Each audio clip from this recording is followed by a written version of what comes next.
In a conference call concerning the origin of the virus, all but 2 of the participants believed deliberate insertion was possible. Your concern was not merely theoretical. That same week, you led an urgent effort to determine whether your own agency had funded the research related to these experiments that were now under suspicion. Hours later, your assistant reported that the Wuhan experiments had indeed been reviewed and approved by the NIH. Those were not the actions of officials who believed that a research-related origin was an absurd conspiracy theory. They were the actions of officials urgently trying to determine whether their agency funding was connected to the research under discussion, connected to the pandemic. You could not hide that your agency had funded the Wuhan research or your long history of defending gain-of-function research. The only alternative left was to argue that COVID-19 did not originate in the Wuhan lab. You were not a detached observer.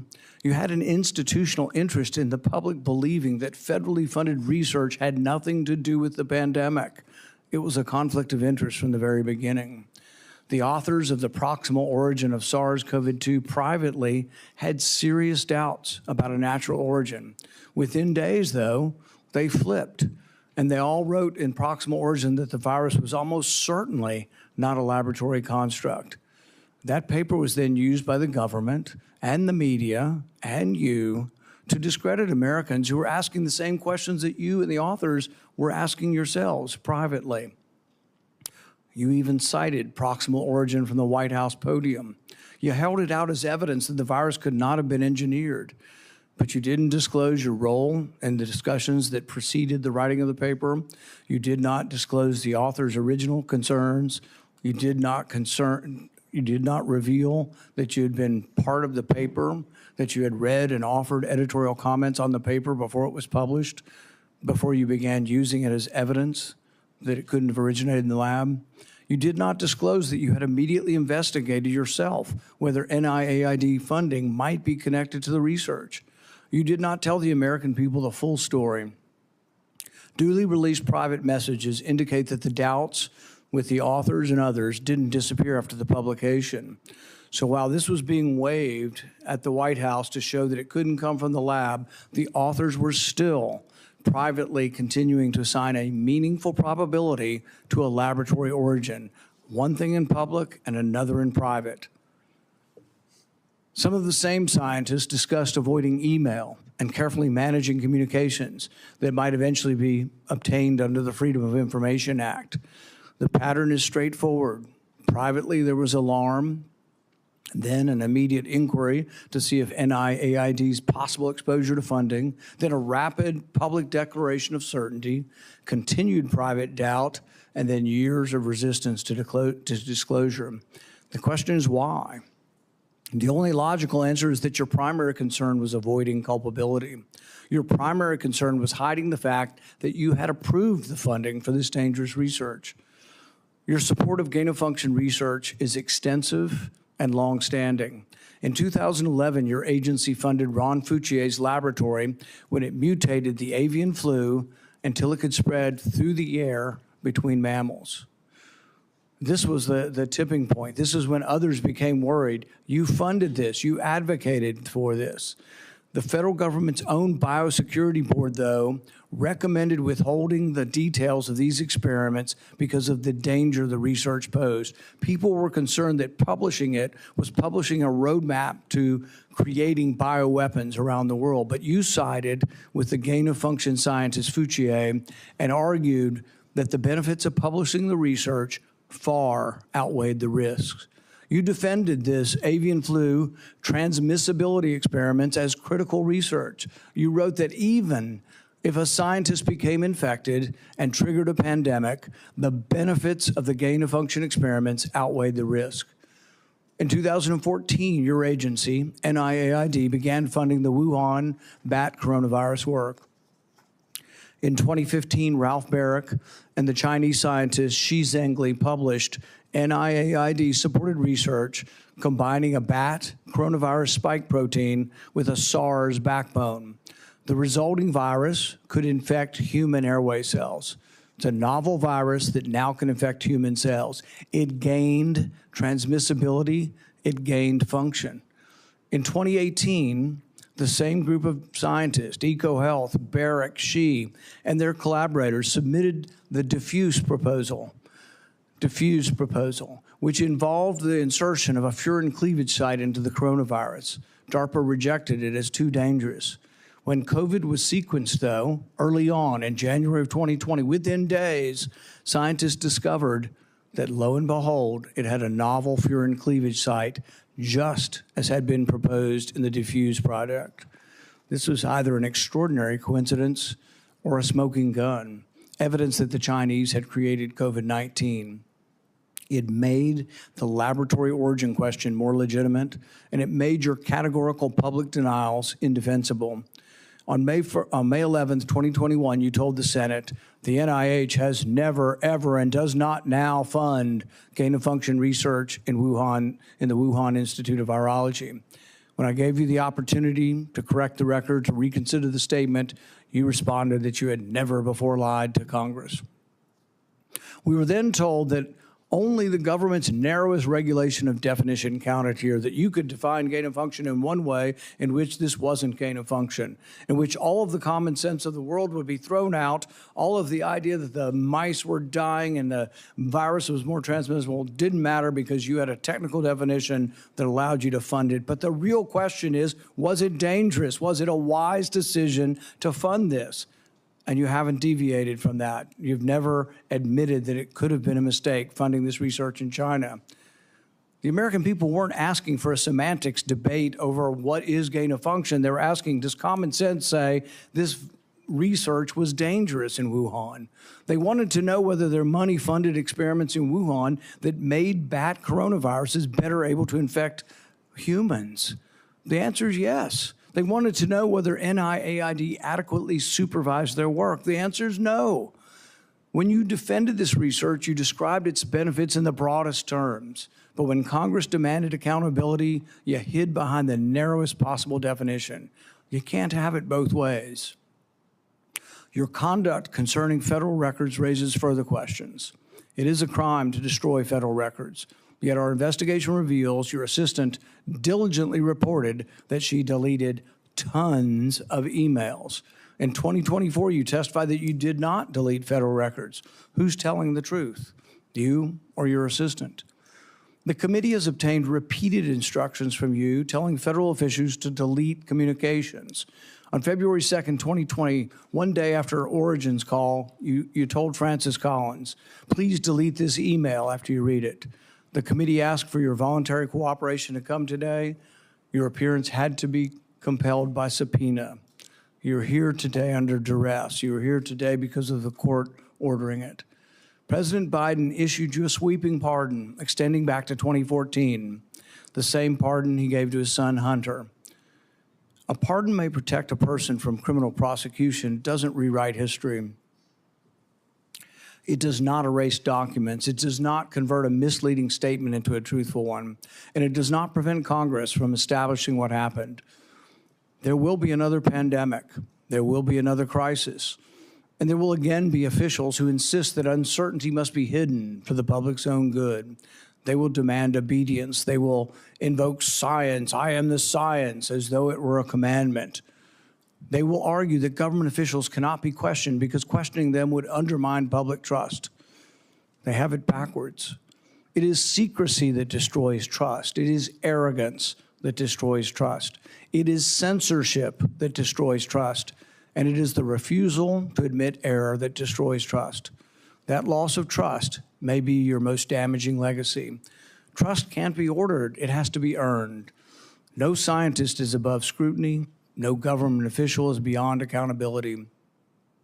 And no public servant has the right to treat the suffering of millions of Americans as a footnote to his preferred version of history. I now recognize Senator Peters for his opening remarks. Thank you, Mr. Chairman. The Senate Homeland Security and Governmental Affairs Committee has a long and a very proud history of conducting serious oversight on behalf of the American people. When this committee has been at its best, Democrats and Republicans have worked together to investigate complicated issues, to follow the facts wherever they may lead, and produce recommendations that actually strengthen our nation's security and improve government functions. That bipartisan tradition has produced meaningful work following Hurricane Katrina, the January 6th attack on the U.S. Capitol, failures at the Secret Service, and countless other matters. Unfortunately, today's hearing is the latest step in the chairman's sharp departure from that long tradition. This hearing appears to be a culmination of months of biased and selected efforts by the majority under the guise of a committee investigation to basically legitimize a predetermined conclusion that was reached years ago. In 2021, the chairman has called for today's witness to be fired, to be arrested, accused him of leading cover-ups and conspiracies.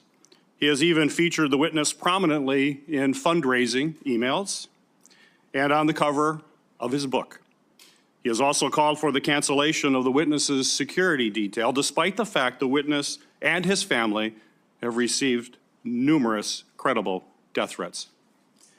When I served as chairman, Senator Paul and I launched a bipartisan biosecurity investigation that included oversight of risky research and the origins of COVID-19, because we agreed that the committee's work would be stronger if we did it in a bipartisan manner and just followed the facts.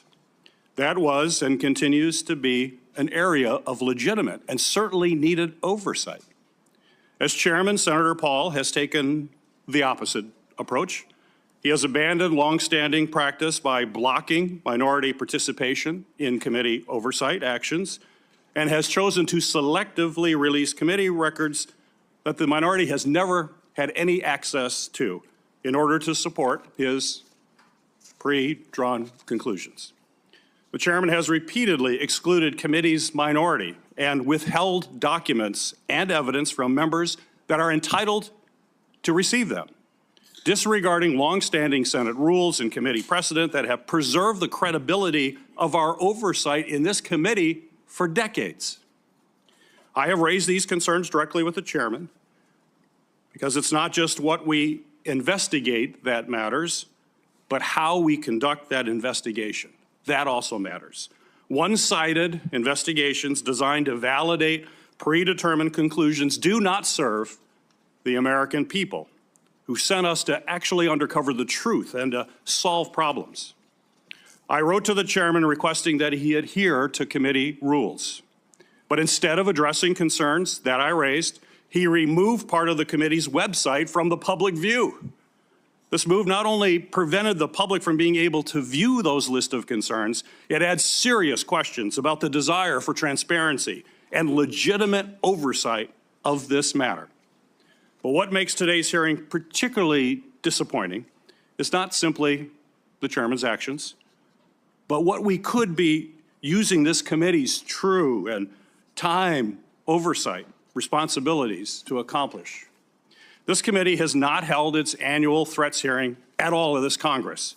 We have not held a budget hearing for the Department of Homeland Security. There are important hearings that we would have the opportunity to discuss as to how to strengthen our Homeland Security across the board. No hearings on those topics.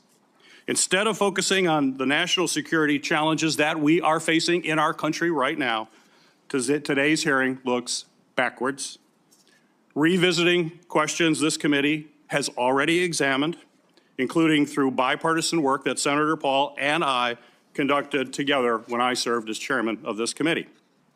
But rather than building on that work to strengthen our preparedness against future disasters, we are instead relitigating the past. COVID-19 exposed serious deficiencies in our nation's public health infrastructure. We know that. More than 1 million Americans lost their lives, and this committee should absolutely continue to examine how we can better prepare our nation against future biological threats. Those are the kinds of forward-looking, life-saving questions that will help our nation be better prepared to protect the health and the safety of Americans when the next emergency occurs.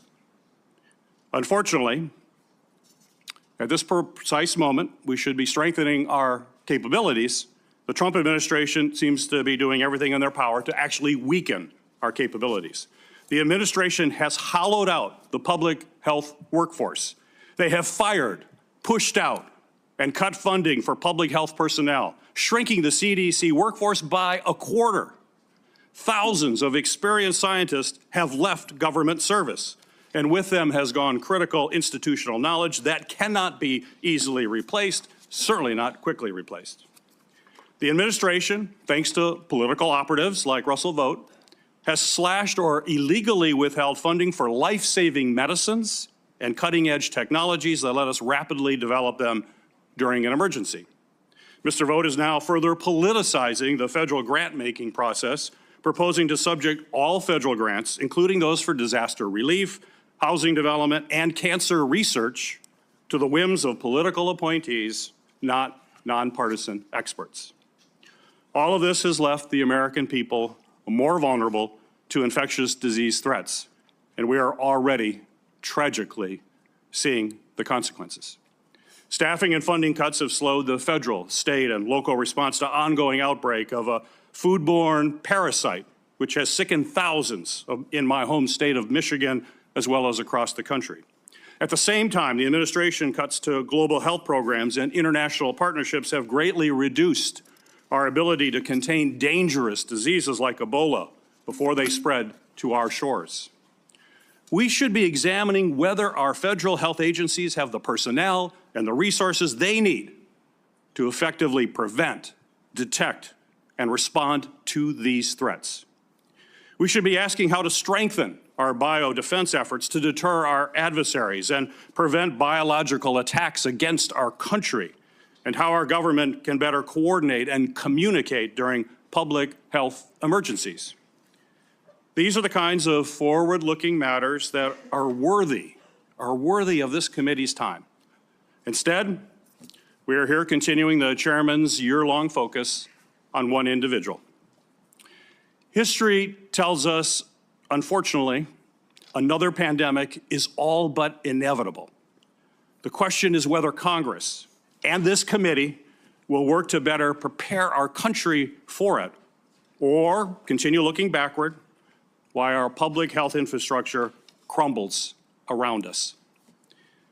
That is the hearing that we should be having today. Unfortunately, I fear the intent of this hearing is only meant to further a purely partisan agenda and will not make Americans safer. Thank you, Mr. Chairman. The accusation that the committee has denied access to the minority to records is categorically false. This is the most transparent investigation in the history of Congress. We actually created a website, and we put all of the information on the website. It continues to operate. The reason it hasn't been accessed is no Democrat ever signed up for it. Not one Democrat. We told them the access. They never asked for the access code. They haven't been on the website because they have not cared about the investigation. It's a practice of this committee to swear in the witness. Dr. Fauci, please stand and raise your right hand.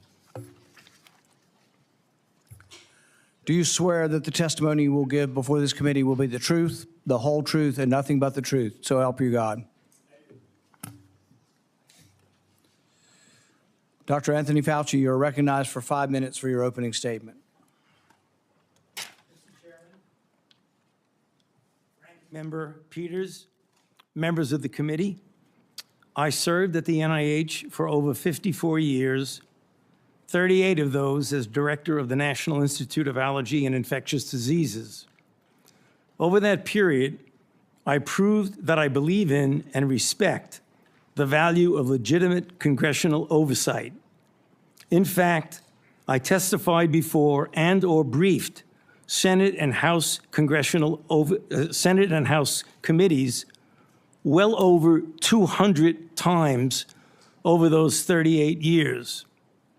During and after the COVID pandemic, I have appeared multiple times for hearings in the Senate and the House, usually under oath, and sat for several days-long transcribed sworn interviews, answering questions about the very issues that are now the subject of this hearing. However, Given Senator Paul's obvious obsession with calling for my prosecution, his repeated slanderous comments about me, and recently his publicly releasing my unredacted personal diary aimed at embarrassing and intimidating me, the only conclusion I can reach is that the sole reason he is calling me before this committee is to get me to say something, anything, that could vindicate his repeated public pledges that I end up, in his words, quote, behind bars, unquote. Any reasonable person who has followed his unhinged obsession with me would readily come to the same conclusion. Therefore, although it pains me to do so, because of the respect I have for the legislative branch of government and my decades-long record of cooperating with Congress, under the advice of my attorneys, I will invoke my right under the Fifth Amendment of the Constitution to refrain from answering your questions. Thank you. We will now begin a round of questioning. Dr. Fauci, your testimony today is compelled by a lawful subpoena. As you know, it's a crime under 18 U.S.C. Section 1001 to knowingly make a material false statement to Congress, with a penalty up to 5 years of imprisonment. Understanding that you are under oath, the American people would like to understand your reasoning, your rationale for why you chose to fund the research in Wuhan. There have been, intelligence agencies, the CIA, the FBI, the DOE, have all come to the conclusion that more likely than not, the virus came from the lab in Wuhan. And so we'd like to know, what was the rationale? What was the discussion? How, what went behind the decision to fund the research in Wuhan? How did you come to the conclusion that a totalitarian country would be capable of doing this in a BSL-2 lab, a lab that lacked the security? What was the reasoning? And are you sorry, basically, for making the decision? Would you, given another chance, say, well, gosh, circumstances now as I know it, maybe it wasn't a wise thing? Can you explain to the committee why you chose to fund this dangerous research in China? On the advice of counsel, I respectfully decline to answer based upon my rights under the Fifth Amendment of the Constitution. In the red folder on your table is a copy of Section 192 of Title II of the U.S. Code. Your counsel has been provided a copy as well. That section makes it a crime for a witness appearing under subpoena to refuse to answer any questions pertinent to the question under inquiry. Do you have that in front of you? On the advice of counsel, I respectfully decline to answer based upon my rights under the Fifth Amendment of the Constitution. Let the record record that the witness has refused to answer whether there's a folder in front of him based on his Fifth Amendment right. It is true that you're appearing under direction of our subpoena to provide testimony on matters under consideration by the committee, including the origins of COVID-19, risky life sciences research, and your tenure as a federal government employee. Additionally, you've been provided a full and unconditional pardon dated January 19th, 2025, for any offenses against the United States which may have been committed or taken part from January 1st, 2014 through the date of the pardon for a 10-year period,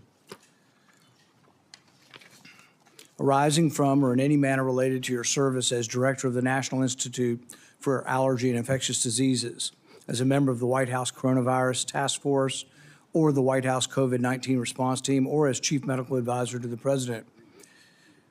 Have you refused this pardon, or do you have any reason to believe this full and unconditional pardon, this grant of immunity, would somehow require you to plead the Fifth Amendment? On the advice of counsel, I respectfully decline to answer based upon my rights under the Fifth Amendment of the Constitution. Based on the facts presented, I'm going to direct you to answer the questions The committee has issued a valid subpoena. They have requested your presence here. The questions are very pertinent to your decision-making as head of NIAID, as well as a chief advisor to the president. Do you still refuse to answer the questions? On the advice of counsel, I respectfully decline to answer based upon my rights under the Fifth Amendment of the Constitution. Let's do the.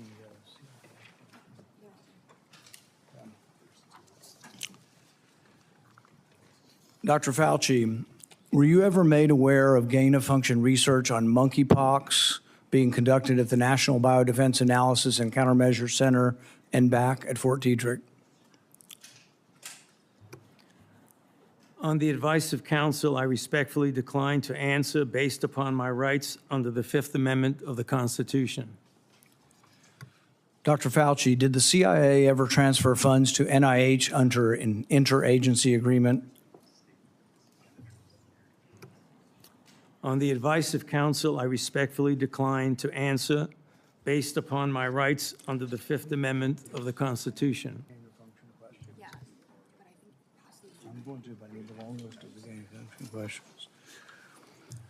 Dr. Fauci, did the NIH ever conduct research for or in coordination with any element of the intelligence community, CIA, ODNI? On the advice of counsel, I respectfully decline to answer based upon my rights under the Fifth Amendment to the Constitution. The reason why these questions are important is, President Trump has done a ban, and we're glad that he did a ban on gain-of-function research. So we're better off than we were when we had an advocate serving as head of NIAID, an advocate for gain-of-function research. There is still, though, a question, though, whether or not the intelligence community is adhering to that order. There's a question of whether or not gain-of-function research is still ongoing. And these are important questions the American people deserve to know. Dr. Fauci, have you been read into any classified Department of Homeland Security program, any prospective special access program concerning gain-of-function research? On the advice of counsel, I respectfully decline to answer based upon my rights under the Fifth Amendment of the Constitution. When we look at the research in China, the gain-of-function research that you've denied was gain-of-function, one of the things that startled the scientists when they saw COVID in the first couple of weeks was when they looked at the sequence of it, they said, oh my God, there's a furin cleavage site in it. And in this particular family of coronaviruses, the sarbecoviruses, they'd never seen this before. They were also startled to look at it and see how it was coded for, what the codons were, and to discover that the codons used out of 36 different possibilities turned out to be the one that was commonly used in gene manipulation by scientists. Dr. Fauci, were the scientists at the Wuhan Institute of Virology capable of inserting a furin cleavage site into a coronavirus? On the advice of counsel, I respectfully decline to answer based upon my rights under the Fifth Amendment of the Constitution.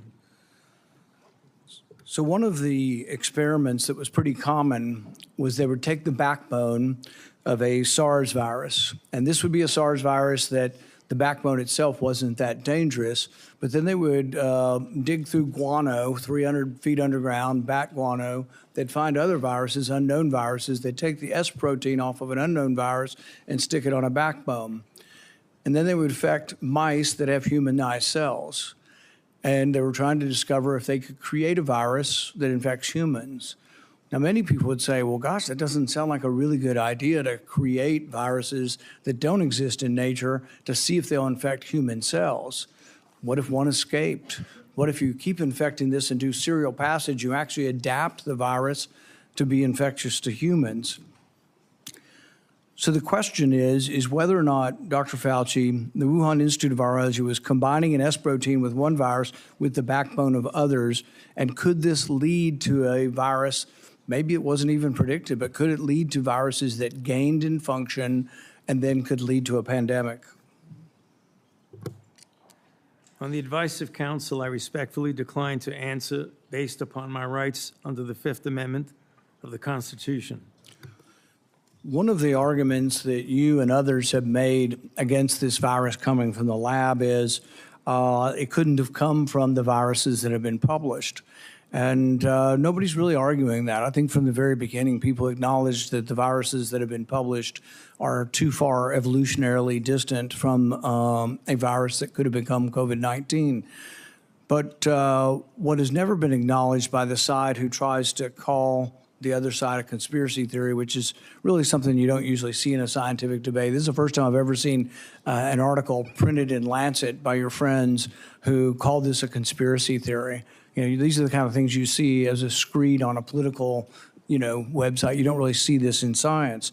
But when they release this as being a conspiracy theory, we're wondering that when you do this, when you combine these viruses and are able to grow them in humanized cells, whether or not this kind of risky research, whether you call it gain of function or not, whether you use the definition of gain of function, whether this kind of research should have had more scrutiny. I think in your House testimony, you testified that you never traveled to China and that you were unaware that anybody at NIH ever examined the labs, that you trusted the Chinese scientists. I think you said that even recently, that with your discretion, you trusted the Chinese scientists. The problem is that even in our country, we trust our scientists. They're good American scientists, probably doing the right thing for America. But at the same time, we oversight to make sure it's not dangerous research, but we also investigate the lab. I believe Fort Detrick was one of our main labs was closed down in the last year or two because of, research institute, a research incident that was dangerous with dangerous pathogens. And so the American people would want to know, how could you approve this dangerous research in China, say that you trusted the Chinese scientists, and then in the end, you had to admit that you'd never been there, and none of your inspectors had ever been there? Dr. Fauci, had any of the labs where this dangerous research was occurring, were any American lab oversight or lab investigators, did they ever appear in these labs to make sure that they were safe labs? On the advice of counsel, I respectfully decline to answer based upon my rights under the Fifth Amendment to the Constitution. So one of the main theories for those who have looked at this being created in the lab was the idea that could have come from a virus not previously published. Dr. Fauci, are you aware that Dr. Shi, who worked for the Wuhan Institute of Virology, was said to, and I think in her own words, to have over 100 viruses that had not been previously published that could have been a close enough relative to create COVID-19? Are you aware of that? On the advice of counsel, I respectfully decline to answer based upon my rights under the Fifth Amendment to the Constitution. Under your testimony previously, when you denied ever having funded gain of function in China, it was so adamant as to be striking, to leave no room for any interpretation of what is or isn't gain of function research.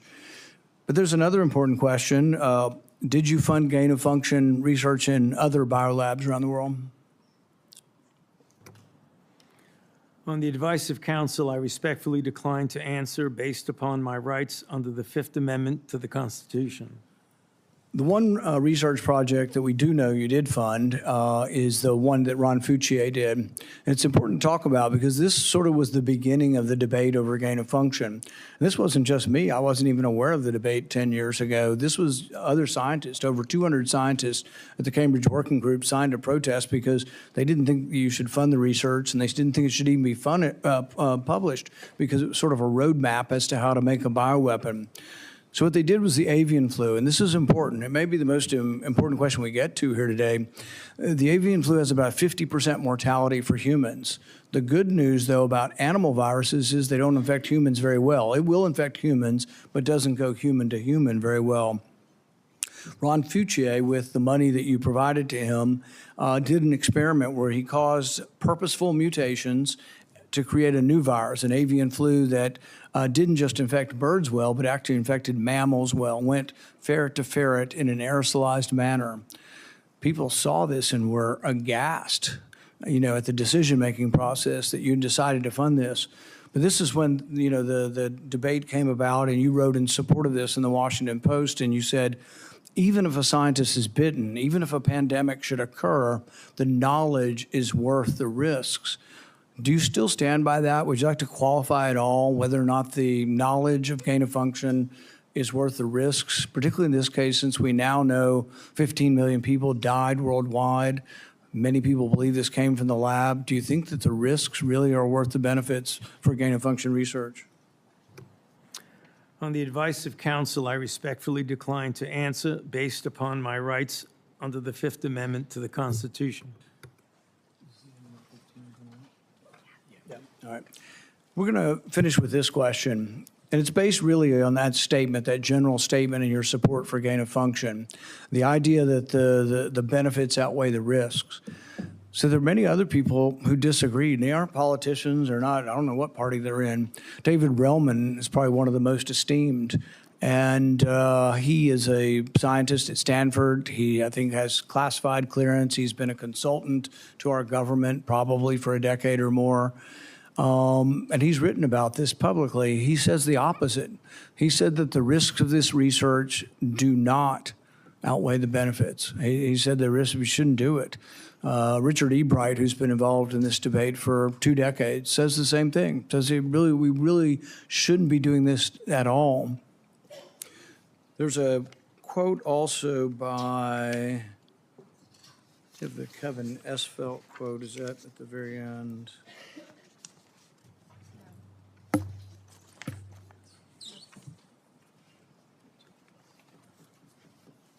Kevin Esfelt, who's a CRISPR scientist at MIT, also wrote about this gain of function.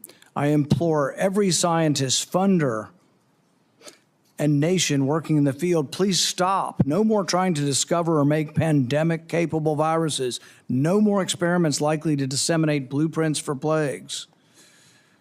Dr. Fauci, would you like to at least answer this one question for us today and let us know whether or not you've changed your mind on whether or not the benefits of gain of function research outweigh the risks?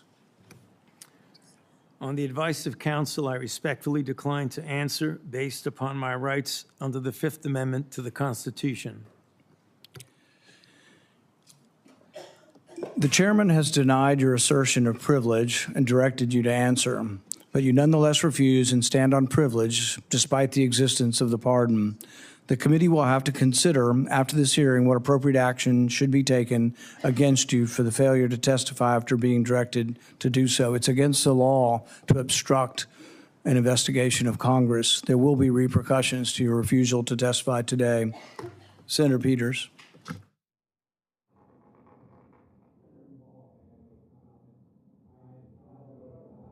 You're not recognized. You're not recognized.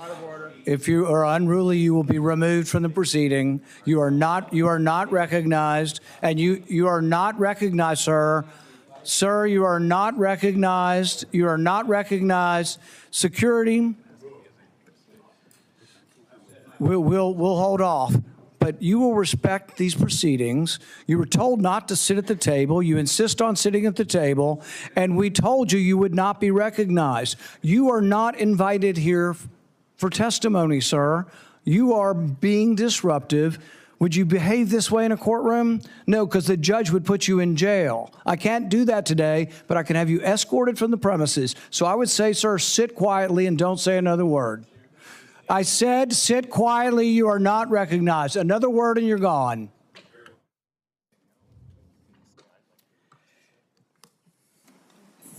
So, Mr. Chairman, I'd like to hear what the attorney has to say. He is not recognized by the committee or the chair. If he speaks again, he will be removed from the room. This testimony is from Anthony Fauci. This is not a game with his lawyers. He can advise. His lawyers can give him advice. He's got a half dozen here. They're all allowed to talk to him. Yes. All right? Yeah. But the attorneys are not recognized. In fact, the attorney was told not to sit at the table, and he's not obeying that recommendation. There's a row behind you, sir. That's where you were told to sit, and you're not. And now you're disrupting the proceedings. And so, look, this is the way Anthony Fauci wants to be remembered, for a lawyer not listening to the rules. That's the way you want to be remembered, and that's what you're going to do. You are not recognized, sir. Security, please remove him from the room.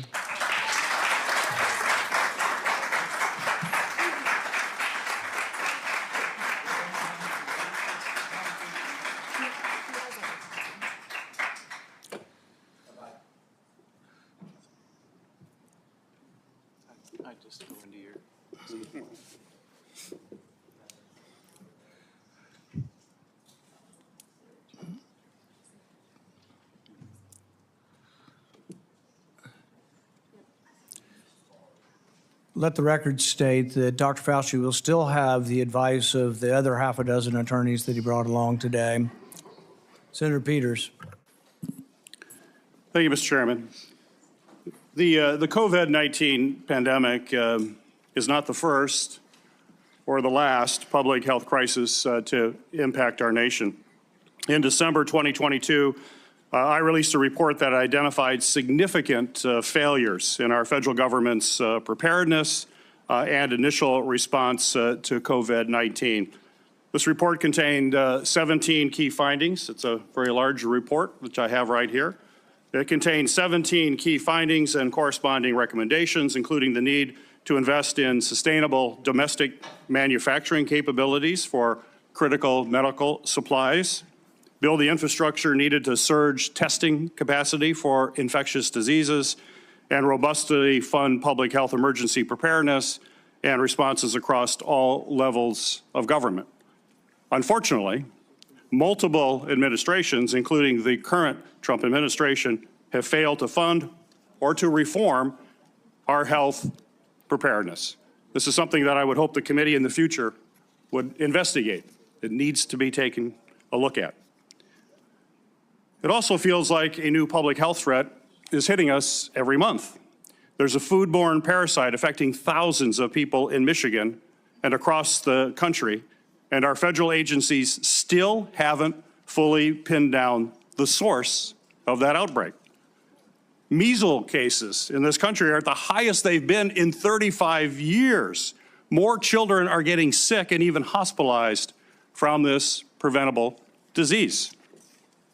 Over 1,000 people have died from the Ebola virus in Africa, and we don't know how widespread this crisis actually is.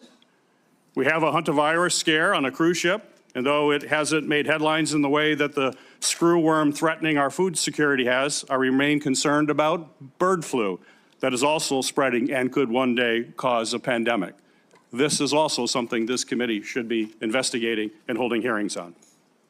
Since January 2025, the Trump administration has taken a number of actions to drastically weaken our ability to fight infectious diseases and biological threats that endanger Americans. These actions are both incomprehensible and are also inexcusable.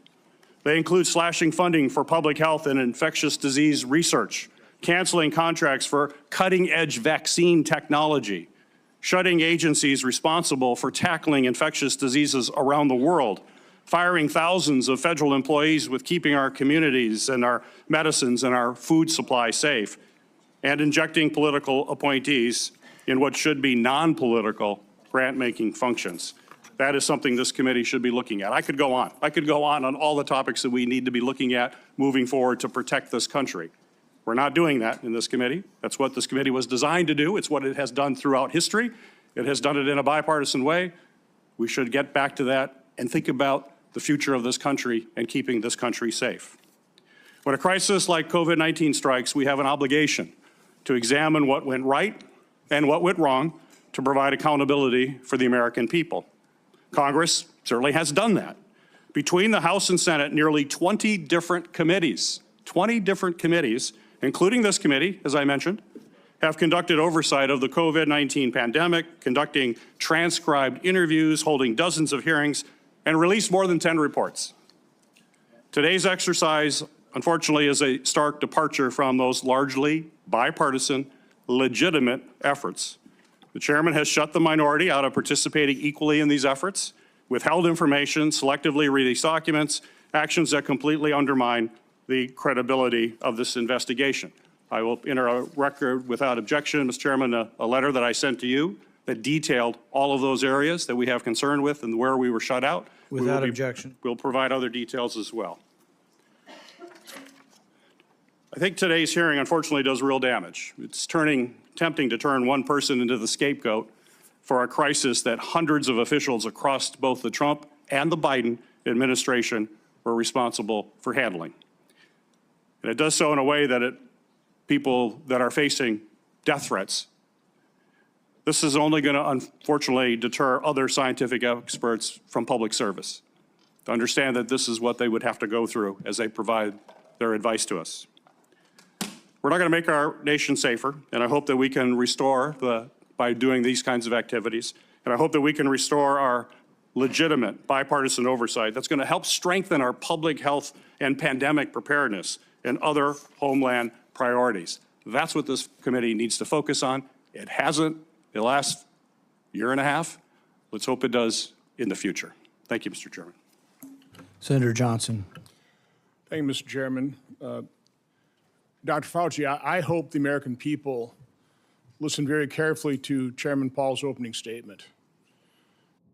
I think it's a stunning indictment of the actions you've taken that have been so destructive to global health. I certainly understand why you needed a pardon.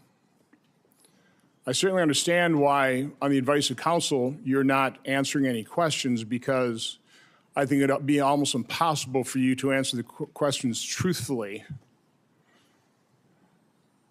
without really demonstrating what you did, your culpability, self-incriminating. We have, all of us has prepared a lot. I've been deluged with questions to ask Dr. Anthony Fauci. There are so many legitimate questions that deserve answers, and now you're not willing to provide those answers. So with my limited time, I'm going to talk about things that my investigation have revealed that have not been adequately answered and, quite honestly, haven't been adequately covered by the legacy media. I'll kind of combine the questions into kind of one, but I certainly, let's put up the last COVID chart. I was warned pretty early on about the dangers of the experimental gene therapy that you've called a vaccine, but it really falls under the definition of gene therapy. So I was going to ask you, were you carefully monitoring the safety surveillance systems like VAERS and vSafe that literally were deluged with complaints? Currently, worldwide, there have been almost 1.7 million adverse events reported to the VAERS system. Of those, over 39,000 were deaths. And of those deaths, 24% occur on the day of vaccination within 1 or 2 days. 24%, which, by the way, just happens to be the same percentage that a Rasmussen poll pointed out the American public believe 24% of the American public believe they know somebody who died of the experimental gene therapy. So again, I was certainly interested in asking you whether or not you were following this as carefully as I was. It was not my responsibility to follow safety surveillance systems, but I did. And by the way, when I published, this is actual government information. When I published it and people had me on their shows, they would be censored by Facebook. They would be deplatformed. I think largely at the behest of the actions you took to make sure that disinformation wasn't spread. This wasn't disinformation. This was the truth. So I was going to ask you whether you knew Dr. Marks. I think you do know him. He's the head of CBER. He's the man who is in charge of approving vaccines and surveilling for the safety. My investigation shows that on March 1st of 2021, less than 3 months after the emergency use authorizations, he was warned by Dr. Anna Scharsman, data mining expert, that the algorithm they were using to analyze VAERS data was going to hide in mass safety signals. 26 days later and 3 months consecutively after that, they did data runs with a new algorithm that unmasked those safety signals. They showed dozens of safety signals, including sudden cardiac death, cerebral artery occlusion, basal ganglia stroke, agonal rhythm, Bell's palsy, and pulmonary infarction. Your diaries now show that you actually suffered pulmonary infarction in, I think, probably June 2021. I was just wondering whether it ever went through your mind that maybe that injection, all those boosters you took might have caused that. You know, and the question I was going to, and I'll ask this question, were you ever made aware of the fact that Peter Marks was warned that the algorithm was going to hide the safety signals? And were you told that senior FDA officials were given shown dozens of safety signals associated with the COVID injection? On the advice of counsel, I respectfully decline to answer based upon my rights under the Fifth Amendment to the Constitution. Next area I want to go through is in that same month of March 2021, an employee at NIH, Dr. Nath, led a team of researchers who were diagnosing and treating individuals who'd never had COVID but were severely injured by the genetic therapy injections. Dr. Nath told those individuals, stay quiet. You know, we want to make sure that we gather all the information and then release it to doctors so they can treat people like yourself. There was a concerted effort, and I'll enter this into the record. It appears inside NIH to quash Dr. Nath's publishing that study. It finally was put on a preprint server with telling no one, and I think about May of 2022. I think what's noteworthy about this is Dr. Nath told the injured participants that early treatment, early intervention was crucial for them to be treated. And yet within the NIH, they were questioning what was Dr. Nath doing. They didn't want to publish that because, and I want to take time searching for it, because publishing it would create vaccine hesitancy, which is what we continue to hear time and time again, is the reason they didn't promote they lied about the safety signals they were seeing. Throughout the pandemic, I always push early treatment. We've got things in here where you were really concerned about remdesivir because it was untested, but hydroxychloroquine, yeah, it was an approved drug. Maybe some safety issues, but we had a great deal of experience with it. All of a sudden, you had the Surgisphere study that was retracted within 2 weeks because it was completely false, totally blew up the use of hydroxychloroquine. And then when it comes to ivermectin, which, by the way, because I was contacted by so many people, I referred them to doctors who actually had the courage and compassion to treat vaccine-injured individuals. It works. But I was going to ask you whether you were involved in the FDA attack on ivermectin.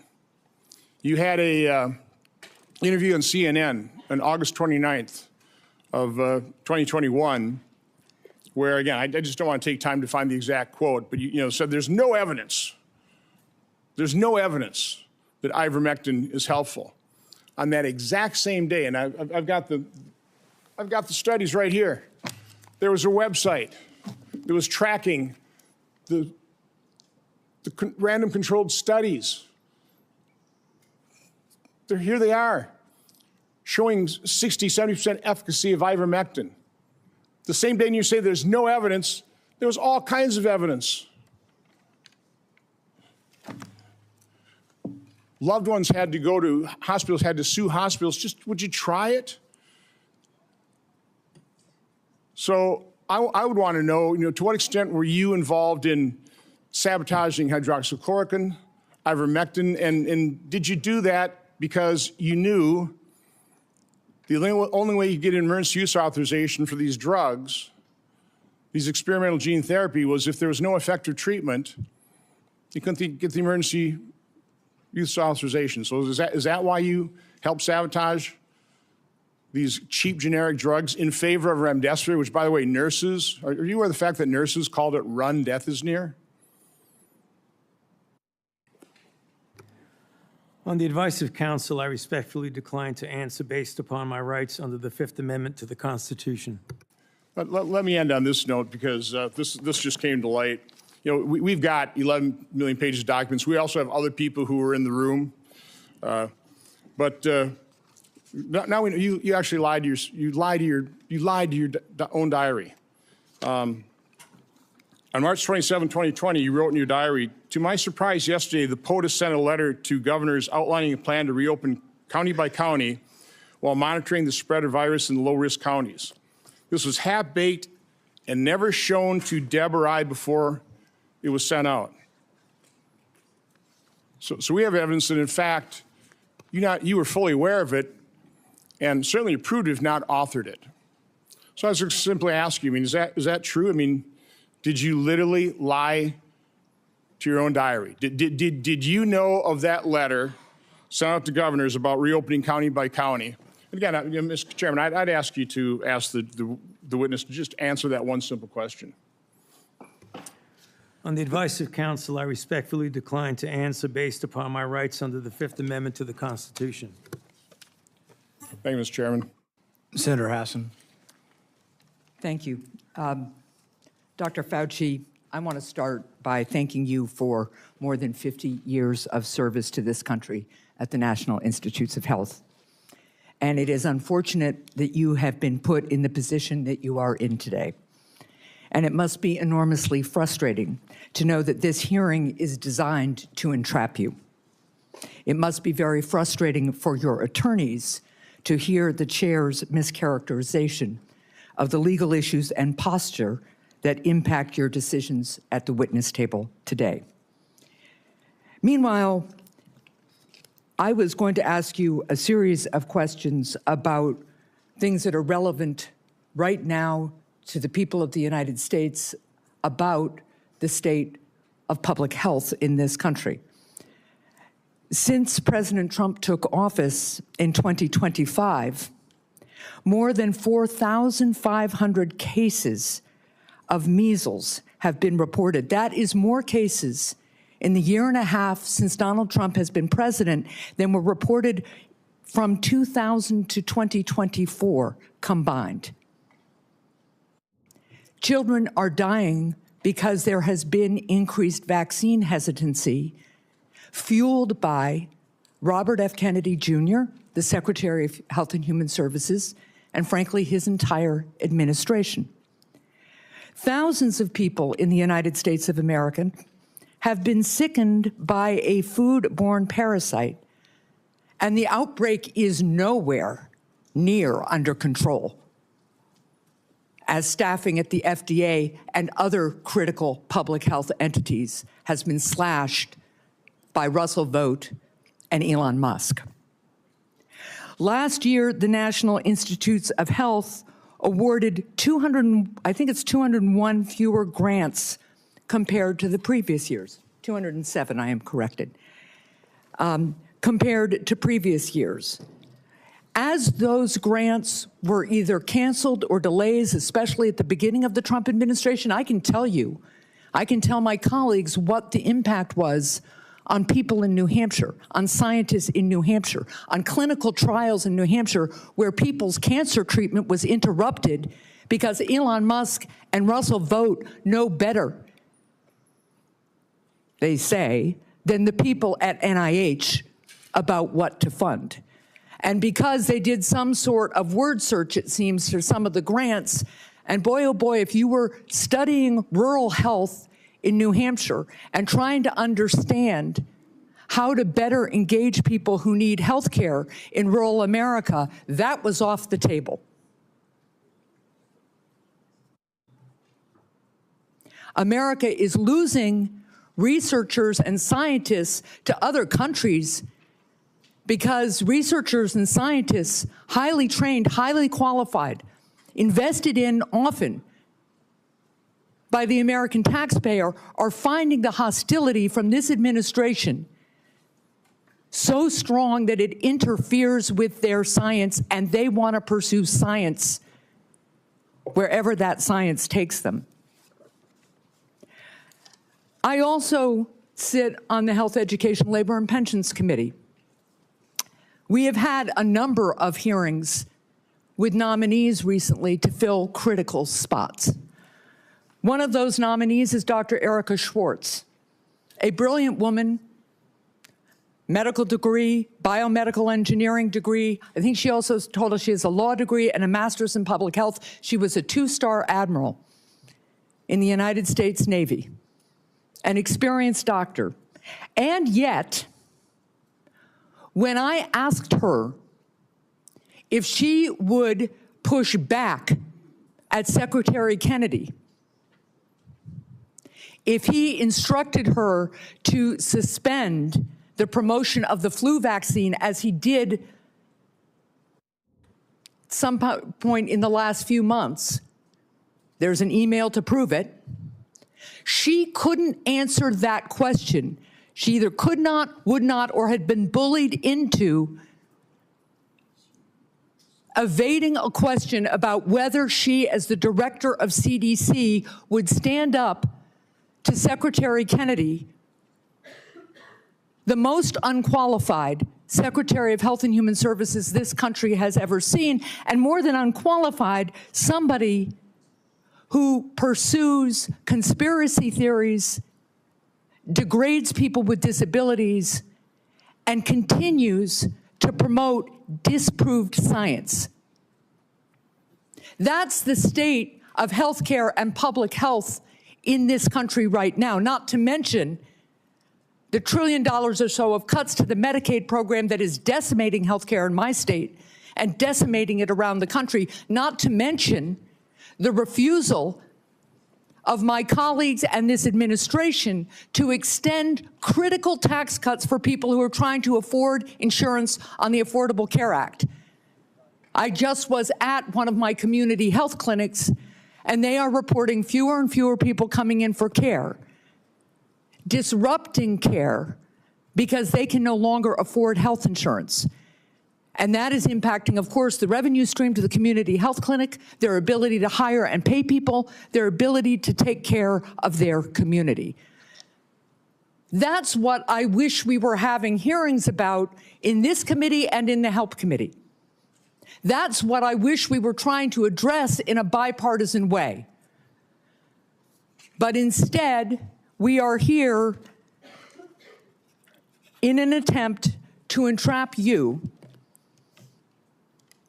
because you had a distinguished career trying to put Americans' public health first. With that, I yield. Senator Lackford. Mr. Chairman, thank you. Dr. Fauci, thanks for coming today. I know you're invoking your Fifth Amendment right, which you have the right to be able to do constitutionally, but thanks for coming and be a part of this. There are a lot of issues and a lot of questions that have come up, and hopefully in some day in the future, we'll be able to get all this clarity to be able to pull together. There were over 1 million Americans that died from COVID. You know that well. You were tracking the numbers literally every single day, those affected and those that died from the earliest days. There are a lot of lessons that we've got to learn from this, that we should put into history to be able to determine what happens in the future, how do we respond in the future, how do we deal with something like this again. It was uncharted territory for everyone. But I would tell you, countless families, including my own, watched a loved one die behind glass or through a screen because we couldn't get access to them.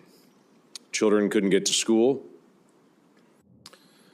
People missed their prom or graduation ceremonies. There were lots of things that happened that dramatically changed the future of the country. The mental health issues that we have continued to deal with from the isolation have been profound. Even something as simple as children that wore masks or were around adults wearing masks for all that time are slower in learning language now because they couldn't watch someone's lips moving, and so they're slower in that. Amazingly enough, churches and places of worship were forced to be closed down. There were even churches that met where the pastor preached in the parking lot and the congregants all met in their cars with windows up, and police came and scattered them and said, "You can't be here." The simple act of social distancing became an issue. As everyone guessed, what's the right distance to be away from someone else? Literacy rates have declined. All these things are results, not to mention the loss of lives and the health experiences that have been out there for many Americans. So there are legitimate questions. I wanted to be able to raise some of those, to be able to walk through some of this, because it has been very, very challenging. As we've gone through some of your notes and your diary and other things that are out there, we're trying to be able to pull bits and pieces of things to be able to learn lessons. On May the 6th, 2020, you wrote at that time, I had a conversation with Robert Redfield, as you know well, was then the director of CDC, about the fact that greater than 1 million children worldwide have missed their measles vaccination because of the shutdown. You stated, this is terrible and needs to be addressed, since on that basis alone, there would be far more excess deaths from measles among children than coronavirus deaths among children. I need to bring this up to the TF, the task force. Did you ever have an opportunity to bring up the potential of measles deaths among children and an infection rate going around the world from measles based on the fact that so many children would not get their measles vaccine because of the shutdown? I'm sorry, Senator, but on the advice of counsel, I respectfully decline to answer based upon my rights under the Fifth Amendment to the Constitution. That is your right to do. One of the big issues that's really coming up is on the lab issue. This was greatly discussed about whether this came from a lab or whether this came from nature. There are obvious issues and differences between the two to be able to know this. You had a lot of conversation on this. Scientists around the world were in conversation on this. There were different statements that you even made in your private notes and your public notes on it. In January the 26th of 2020, this is before we had our first tragic death of coronavirus in the United States, you wrote, it now appears using epi data that the genomic data, the first infection was in early December and was not connected to the market, which was the big rumor that was out there, is this wet market in China. We know the market was not the source, it was the amplifier. On January the 31st, you wrote about a phone call. You wrote, the people on the phone felt the mutations around the furin cleavage site of the spike protein could not have occurred naturally, since it would require an evolutionary jump that they found nowhere in bat isolates. They bring up the possibility this could have been deliberately inserted and either accidentally released or deliberately released by a crazy person in the lab, the former being the most likely. February the 1st, same year, 2020. This is, again, still before our first death. There was not total agreement about the likelihood of deliberate insertion. Ron said he was sure that this could occur naturally and we should not waste our time and divert our effort to pursue this. This is expected of him since he was the original gain-of-function person with Yoshi. Also, Christian was with Ron. The rest felt deliberate insertion was possible, and given the fact that Dr. Jingling Shi at the University of Wuhan has been working for years in gain-of-function in coronaviruses to allow adaptation of the spike protein to bind to the human ACE2 receptor, we could not let this go.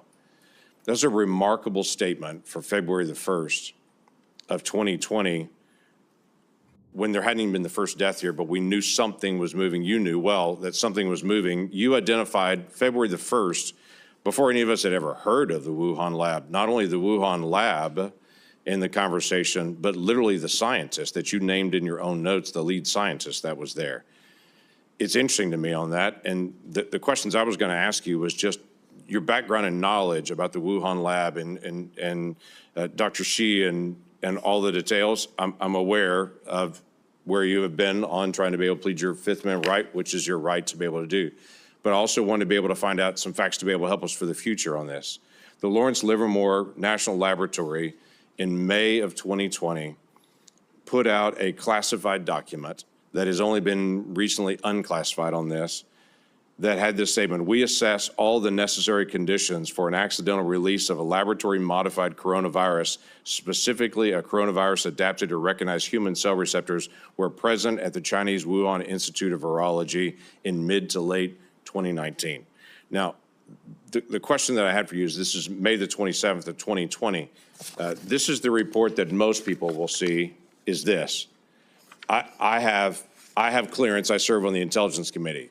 I've actually read this complete document unredacted. My concern is, were you given the ability to see this document unredacted? Based on your position, were you able to see this and to be able to get this information? I could see it, and I know what's here. Everybody else just has their conclusion at the beginning of it, not this. My question to you was going to be, did you have access? Because it's important for the future that people in your position do have access to this kind of information and insight. is there any way you could answer that question? Were you able to give access to this data? On the advice of counsel, I respectfully decline to answer based upon my rights under the Fifth Amendment to the Constitution. You wrote on January the 26th of 2020, we should be allowed to send our CDC epidemiologists to China to work with them so they could see the data firsthand. You also wrote in February 12th, 2020, that you had great concerns about the World Health Organization because it depends greatly on China and, as you stated, often bows to them. Now, this is a really important issue that we've got to resolve for the future. It's not just our cooperation with Chinese scientists, it's our acknowledgement that China covered up their data, wouldn't allow our scientists to be able to come in. They cleaned up the wet market, they cleaned up the other areas. They wouldn't allow you to get access to all the other scientists who are there, including their health records, what happened to them, or even all the sequencing that they had done in advance. For the future of our research and our cooperation with any scientist around the world, I think it's really important that we resolve, if we're going to fund research and cooperate with you, we've got to have certain things from you. If things go sideways, we've got to have access to all information in all places. You were noting not only that China was affecting the World Health Organization and that China was bending them to their will, and so the World Health Organization was putting out data that you saw, at least at that point, as being from a Chinese perspective, covering up what was going on, but you also noted we weren't able to get access to all this information. We've got to be able to figure this out for the future to be able to make sure that research that is done, we have access to all information. If something goes sideways at some point, which clearly it did at the Wuhan Institute of Virology, and that being, as was noted by many people, the only lab in the world that was doing research like this that had a lower standard of actually their security standards there than many other labs around the world, yet they were doing this very dangerous research. What can we gain, and what advice could you give us to say in a future setting, we've got to make sure that we actually get information from people and we can be guaranteed that we're going to get that insight? Yes, sir. On the advice of counsel, I respectfully decline to answer based upon my rights under the Fifth Amendment to the Constitution. I yield back. Senator Blumenthal. Thank you, Mr. Chairman. I want to go back to the dark days of the coronavirus pandemic, one of the darkest days or times in our history. Hospitals were overflowing. Navy medical ships were docked in the Hudson River. Emergency rooms were forced into unprecedented triaging during the worst week of the pandemic, which happens to have been the last week of President Trump's first term. More than 25,000 Americans died of COVID-19. Easy to forget those dark days.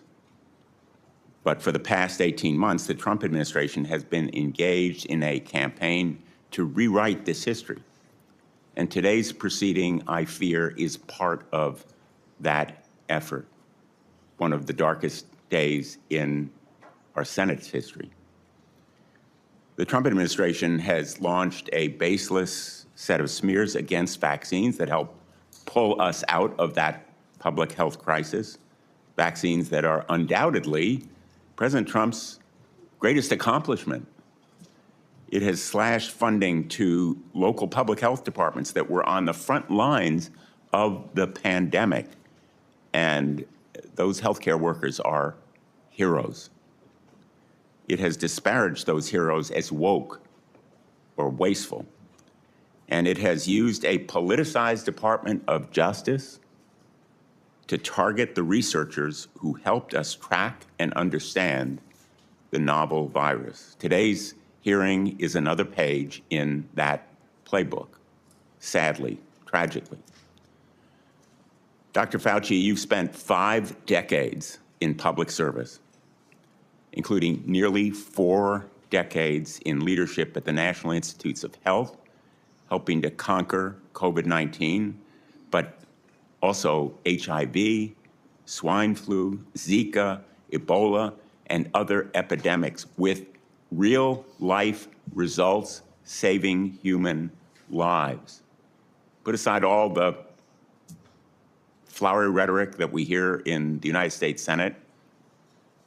Dr. Fauci has saved lives, as have public health officials in the United States and throughout the world. And today, we are demeaning and degrading their life-saving service.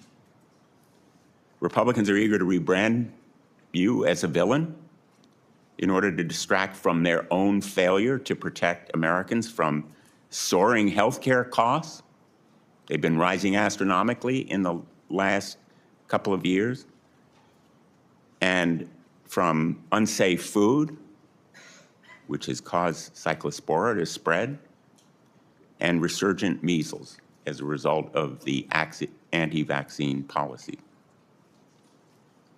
This hearing is the culmination of a years-long crusade, which started more than 6 years ago when Dr. Fauci dared to contradict President Trump. The campaign to vilify you, Dr. Fauci, is just one part of this larger campaign against science and facts, a campaign that has made Americans less safe. It is shameful that in a country like ours, a dedicated public service like Dr. Fauci has experienced persistent threats to his life since the pandemic because of the lies that are told about him. His attorney has been gagged, thrown out of this hearing room. But he has written a letter to the chairman that is an explanation for the reasons why Dr. Fauci is, in fact, invoking his constitutional right. It is a right. And I would ask that this letter from David Schertler and Danny Onato be made a part of the record if there's no Without objection. objection. His attorney has also issued a statement within the last half hour, I believe, that sets forth, again, the reasons that he is here to help protect his client's rights. And I would ask that that statement be made part of the record as well, Mr. Chairman. Without objection. Let's be very clear. The Fifth Amendment is a right of everyone appearing before an authority like this one. It should be respected. And the reason that Dr. Fauci has invoked it, in the words of his attorney, quote, during and after the COVID-19 pandemic, Dr. Fauci appeared at least a dozen times for congressional hearings in the Senate alone in answer to questions about the very issues on which you purport to seek information. He has been thoroughly transparent and consistent in providing factual information to Congress, and he is deeply familiar with the processes and protocols of sharing information with the legislative branch. And then referring to the chairman, this years-long public crusade against Dr. Fauci makes one thing clear. This is not a serious effort to seek information from Dr. Fauci in a transcribed interview for a valid legislative purpose.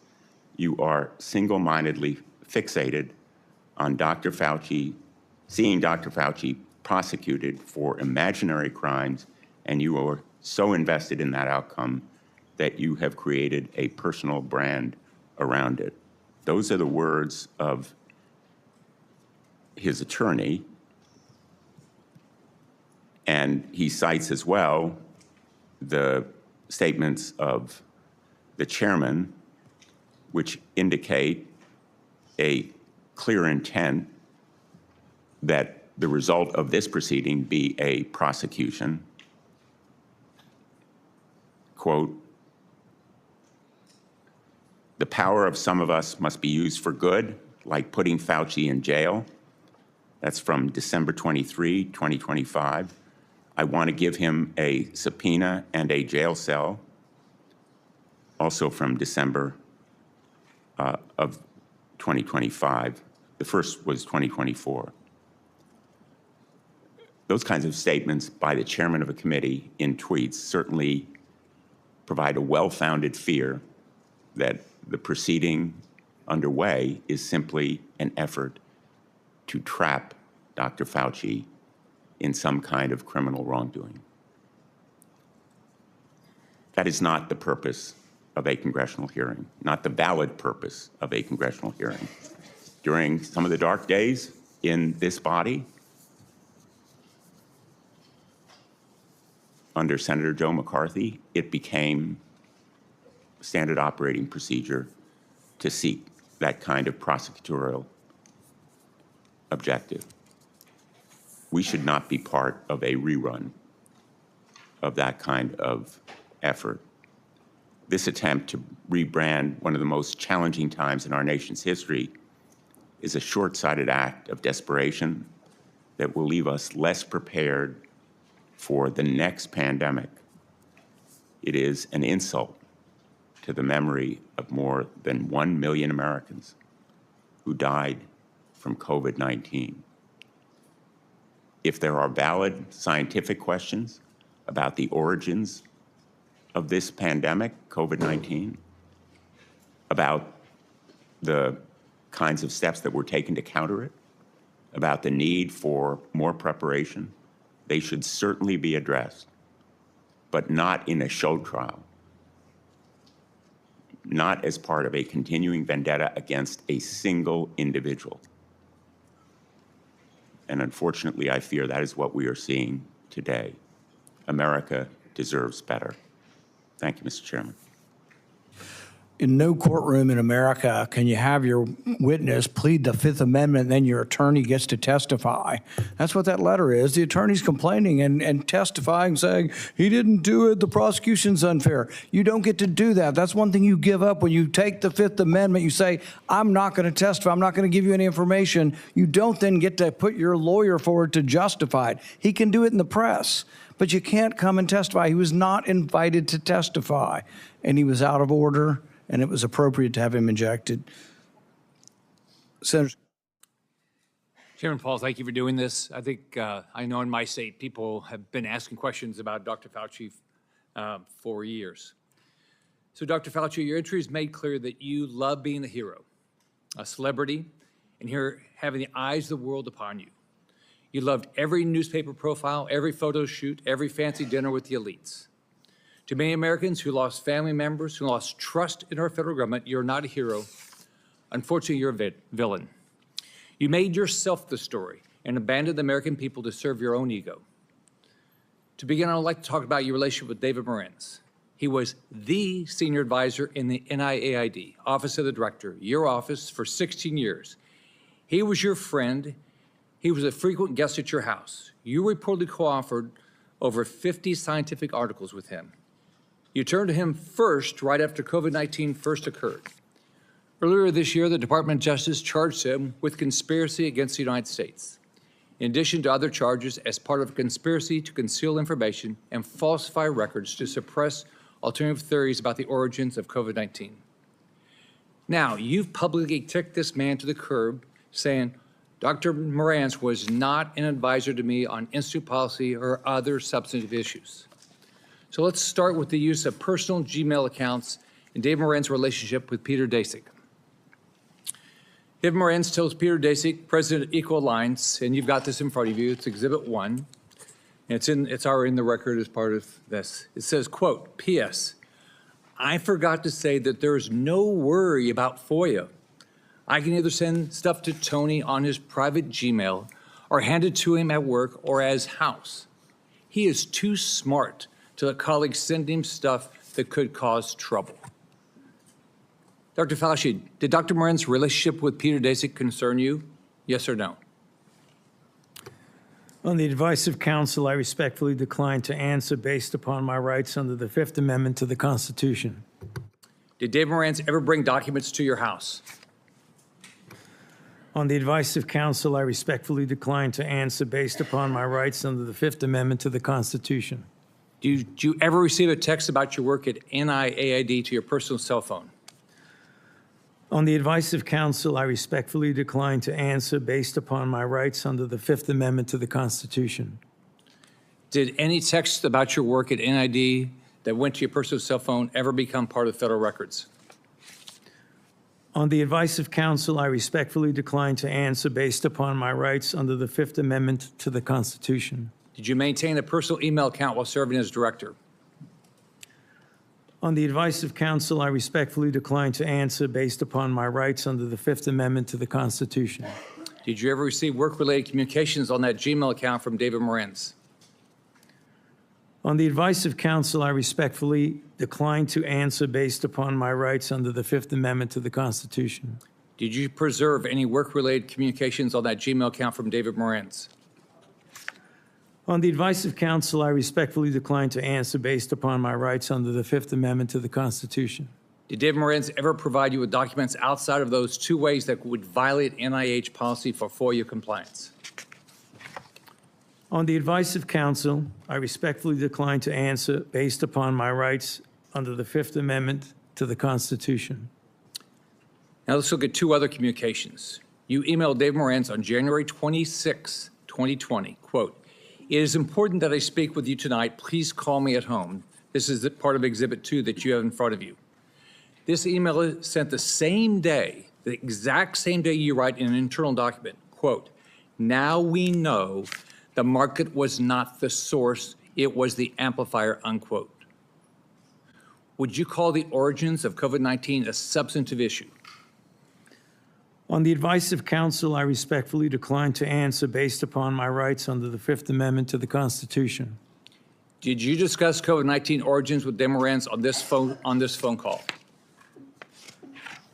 On the advice of counsel, I respectfully decline to answer based upon my rights under the Fifth Amendment to the Constitution. Now let's take a closer look at the last time you testified before Congress. This is part of what you have in front of you is Exhibit 4, which is part of the record. In June 2024, you testified to Dr. Morenz, quote, "Was not an advisor to me on institute policy or other substantive issues. Furthermore, his office is located in a different building from that of the NIAID director," unquote. Is that still your testimony today? On the advice of counsel, I respectfully decline to answer based upon my rights under the Fifth Amendment to the Constitution.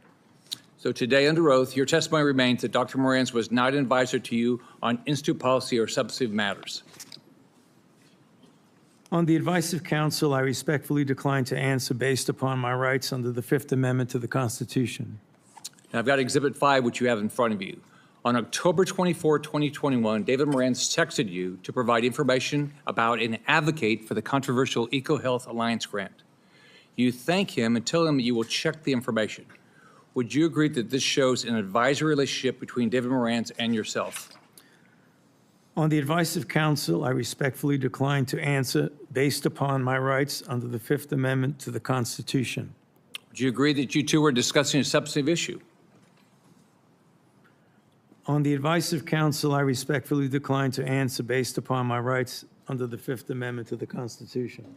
If documentary evidence establishes that Dr. Morenz advised you regarding EcoHealth Alliance, COVID origins, or grant policy, then your June 2024 testimony would have been inaccurate, correct? On the advice of counsel, I respectfully decline to answer based upon my rights under the Fifth Amendment to the Constitution. Is there any document in your possession today that would contradict your prior congressional testimony? On the advice of counsel, I respectfully decline to answer based upon my rights under the Fifth Amendment to the Constitution. Have you deleted, destroyed, or instructed anyone to destroy records after learning Congress is investigating these matters? On the advice of counsel, I respectfully decline to answer based upon my rights under the Fifth Amendment to the Constitution. Are you aware of anyone who did? On the advice of counsel, I respectfully decline to answer based upon my rights under the Fifth Amendment to the Constitution. As you know, Dr. Morenz now faces charges related to destroying records while you distance yourself from him. Is that fair to a decades-long friend? On the advice of counsel, I respectfully decline to answer based upon my rights under the Fifth Amendment to the Constitution.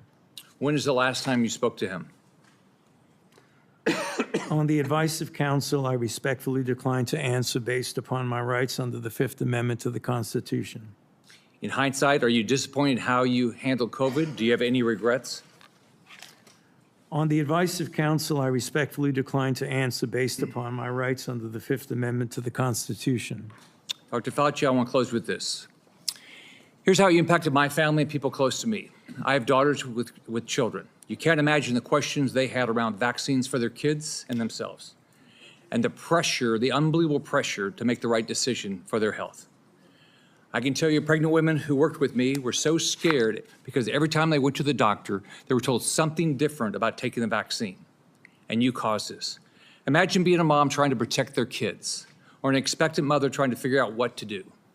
Every 3 weeks, a doctor tells you a new set of guidance on a vaccine. The haphazard information you released and pushed on the American people with little research is appalling, and why there's so much distrust in our institutions today. That trust is crucial to public health, and you, more than any person or event in my lifetime, have destroyed that trust for millions of Americans. You lied to hundreds of millions of people amid the worst public health crisis in a century. You failed to follow your own guidance. You forced people to watch their loved ones die alone over the phone. It's disgusting. You destroyed the federal government's credibility when it comes to public health. We have entire generations of Americans who, rightfully so, do not trust our institution to keep people safe because of you. This has destroyed decades of progress and lifetimes of work because you wanted to fuel your own ego and be the center of attention. What would you do differently knowing what you know today, Dr. Fauci? On the advice of counsel, I respectfully decline to answer based upon my rights under the Fifth Amendment to the Constitution. All the evidence is right here, and you still can't bring yourself to tell the truth or apologize because you received an auto-pin pardon from a staffer in the Biden White House. If we have another pandemic tomorrow, millions could die because of what you did to make Americans lose trust in their government when it comes to medicine and health care. How many families have you apologized to had to watch their loved ones die alone? You breached public trust, and now you're hiding behind a fraudulent pardon. Your legacy will not be as a man that saved America from COVID, but as a man who destroyed the public trust in America's public health institutions in exchange for 5 minutes of fame. This is how history will remember you. I yield back. Senator Kim.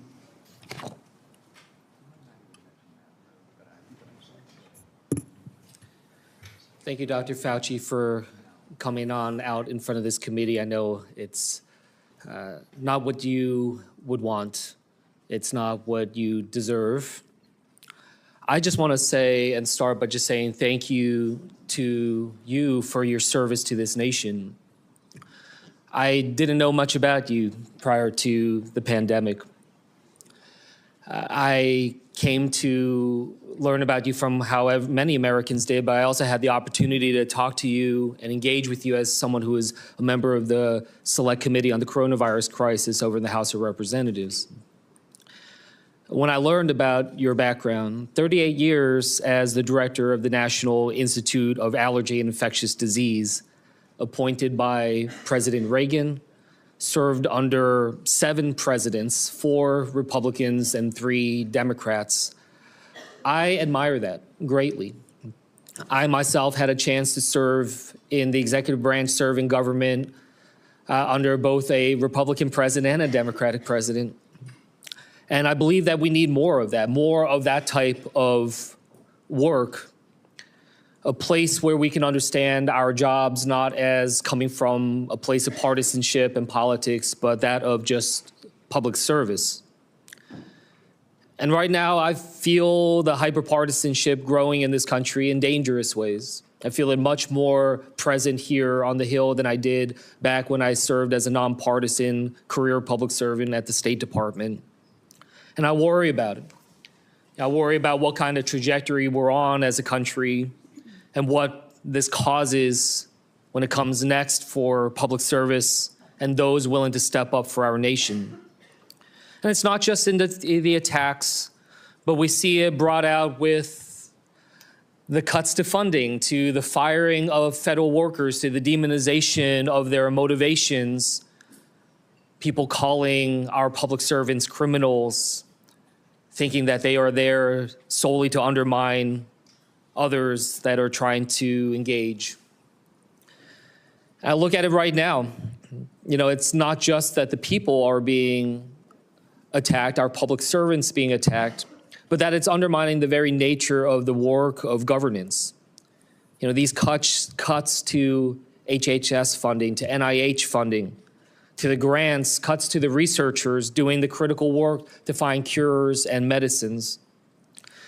These firing and these cuts, they're creating a chilling effect, honestly, a chilling effect for the next generation of people who might consider stepping up to serve our nation, to be the next generation of researchers who now are wondering whether or not this is the right thing for them to do at a time when they see some of their colleagues or those that they looked up to being attacked, their funding being cut. Researchers that I talked to who are now either leaving the country or considering leaving the country to do their work because of the sheer unpredictability of America. That this nation so great, so powerful, has now been crippled with this sense of unpredictability and unreliability. That is not the type of country that I hope we strive to be. I've raised this because these attacks upon Dr. Fauci, it's not just about him. It's sending signals to others who are thinking about serving our country, our scientists, our doctors, our healthcare professionals, our researchers. Trying to show to them that if you don't get in line with the politics, that you will also potentially be subject to attacks. And from the work that he has done, from HIV/AIDS to Ebola to COVID, you know, we've seen him try to engage in these crises. They're not easy, especially when it's a novel disease, when you don't know what comes next, a lot of unknowns, having to make decisions without the full breadth of knowledge we always wish we had in hindsight. But there is nothing perfect, no perfect clarity when it comes to pandemics, when it comes to crises.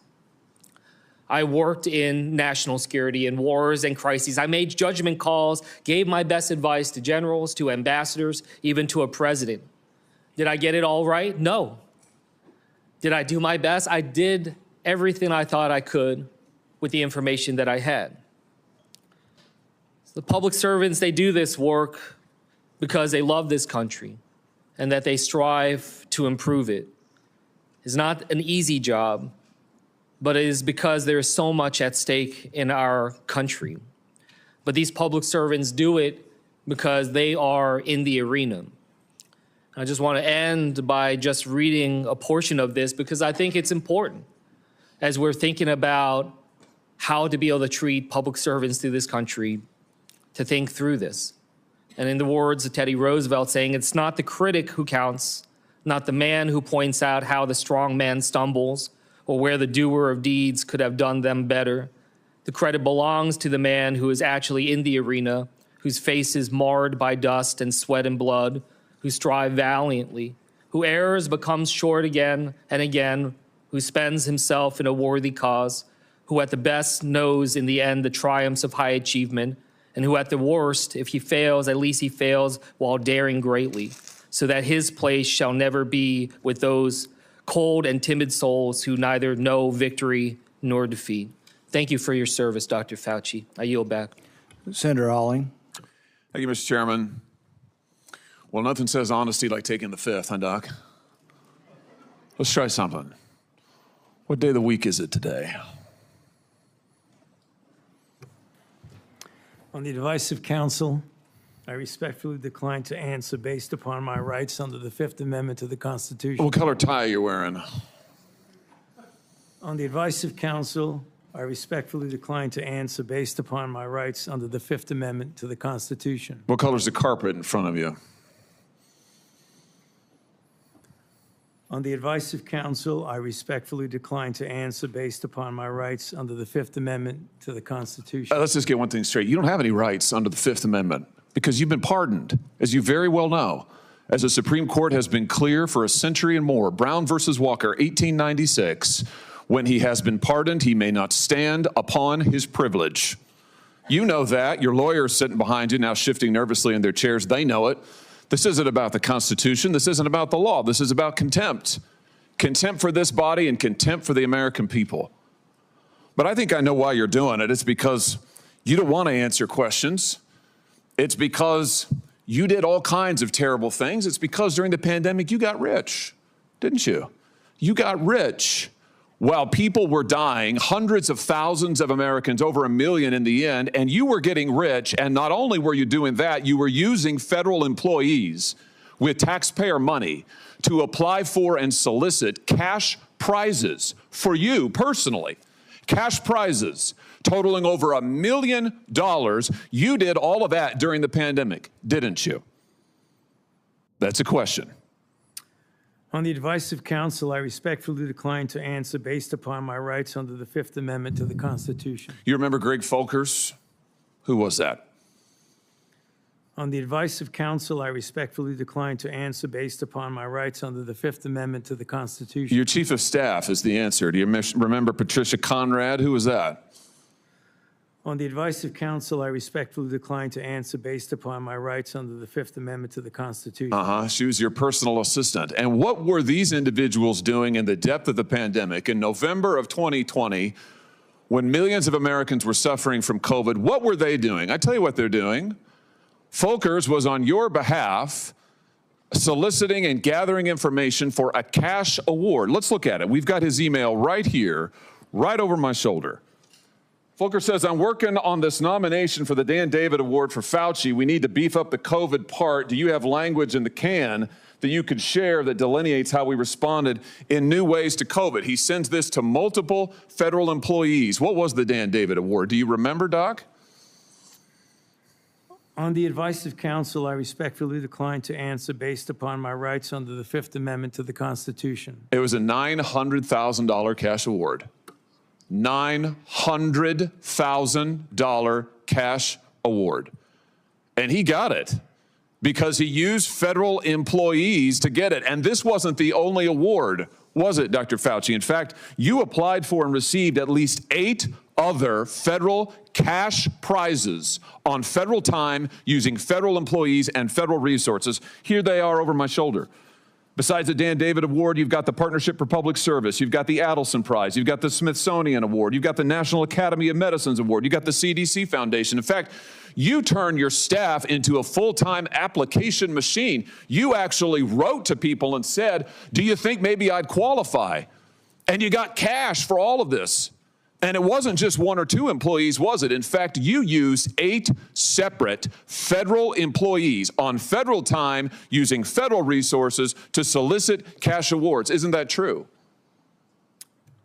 On the advice of counsel, I respectfully decline to answer based upon my rights under the Fifth Amendment to the Constitution. Here they are right over my shoulder. Here's all of them. The people that you use, federal employees, so that you could go and get cash money. And the most hilarious part is that you weren't content to even dragoon them into applying for all of these cash awards. You then had them go out to the ethics agencies and ethics watchdogs and demand that you be able to get the money. That's right. We've got it in your emails. Your staff and employees on federal time, using federal resources, being paid with federal dollars, are soliciting cash for you. And then they're turning around and saying to the agency, we don't want just an answer. We want to get to yes, because Fauci wants the money. He wants it. We want to get to yes, and yes takes time. This is your chief of staff again, using federal email to pressure the agency's own ethics people so that you could get money, so that you could get rich. And it violated the law, didn't it, Dr. Fauci? Didn't it? It violated the law, didn't it? Is that a question? It is a question. You can answer. Go ahead. On the advice of counsel, I respectfully decline to answer based upon my rights under the Fifth Amendment to the Constitution. Federal law, as you very well know, prohibits the solicitation of cash awards or other personal benefits for federal employees. And it certainly prohibits using your own employees to do this. 5 CFR section 2635-205B. It says it right there in black and white. You cannot use federal resources, federal dollars, federal employees, federal offices, federal email, federal time to solicit cash awards. And you did all of it. And the worst part is thousands of people were dying while you were doing it. You were supposed to be the nation's doctor and you were playing one on TV, but this is what you were doing with your time. Isn't that true? On the advice of counsel, I respectfully decline to answer based upon my rights under the Fifth Amendment to the Constitution. Yeah. Yeah, I can see why. I can certainly see why. You know, what I can't quite figure out is that why you were so obsessed with it, because you're already rich. I mean, and your scheme worked here. I mean, your net worth now is north of $12 million. You got over $1 million in cash awards during COVID, during a 12-month, 24-month span during COVID. $1 million you knocked down in cash money using federal resources. Now you're worth more than $12 million. You've got a pension that in its first year paid out north of $400,000 a year. 1 million people dead, you're getting rich. 1 million people dead, you're using federal employees to get cash awards for you. 1 million people dead, and you're here taking the fifth because you don't want to admit that what really happened in all that time was a multi-month, multi-year course of self-dealing. Isn't that true, Dr. Fauci? On the advice of counsel, I respectfully decline to answer based upon my rights under the Fifth Amendment to the Constitution. Yeah, well, silence is admission. And here's the real thing. At the end of the day, it wasn't just about the money, really, was it? It was really about a power trip. I mean, through all of this, you want to be the most famous scientist in the world. You were so focused on getting every award and every drop of cash that you could, all because you wanted to be on TV. You wanted to be the sun god of science. You wanted to be the guy who was in charge of it all. You wanted to lambast Trump. You wanted to make sure that nobody else stole your spotlight. You wanted to be the guy. You had time to sit for InStyle magazine. Here's what you were doing with your time. You could sit for InStyle magazine, but you can't answer questions for the American people. You could sit for InStyle magazine, but you're here taking the fifth. You could sit for InStyle magazine and get $1 million in cash awards, but now the cat's got your tongue. I bet he does. I tell you what, here's my conclusion from all of this. This was really all about you the whole time. Somewhere along the way, you lost your way. You may have been a good public servant at one time, I don't know. But what I can tell you from reading your emails now, from looking at what you did, how you used your employees, somewhere along the line, it became all about you. You became a narcissist and a megalomaniac and a liar. And you've lied to the American people, and you've lied to this body. And you've disgraced your profession by doing it. You called yourself the most famous scientist in the world. You've done more to harm science than anybody in my lifetime. And I hope you'll go home and write that in your diary. Thank you, Mr. Chairman. Senator Fetterman. Thank you, Mr. Chairman. Dr. Fauci, I'm not here to perhaps attack you or defend or anything. It's really just more, honestly, I just want to acknowledge I have had members of my family die from COVID, and now I also grieve for people that I've met that have lost their business through the pandemic, and they'll never been the same. Now, as during the pandemic, I was the lieutenant governor, so we were in the middle of all of that maelstrom, trying to find the right balance between protect life and protect the economics and for all of it. And I'm not sure if we got it all right or wrong, but without a doubt, I can continue to question myself. But one that it's not about much more your regrets, but I have one, and that is early on that there was the theory that the virus could have emerged from the lab. And early on that became like a right-wing kinds of theory, and I thought it seemed to make sense. Now, there was a really advanced lab that was close by, and then you have this unknown virus out. So, but that became a very partisan thing, and now it seems now it's more and more emerging theory that would have come from the lab. Now, I think that the next time our nation's facing something like this, we are not become, as I might have been, blinded by the partisan idea that maybe the truth might come from a side that's different than you are. But I think we should really be willing to pursue truth, no matter where that may have emerged, for all of that. So, and I now cede the remain back to the chair. Thank you. Senator Moreno.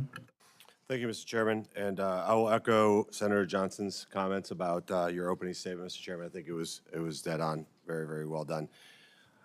Mr. Fauci, do you know who David Schertler is? On the advice of counsel, I respectfully decline to answer based upon my rights under the Fifth Amendment to the Constitution. Fifth Amendment of the Constitution. What does the Fifth Amendment of the Constitution say?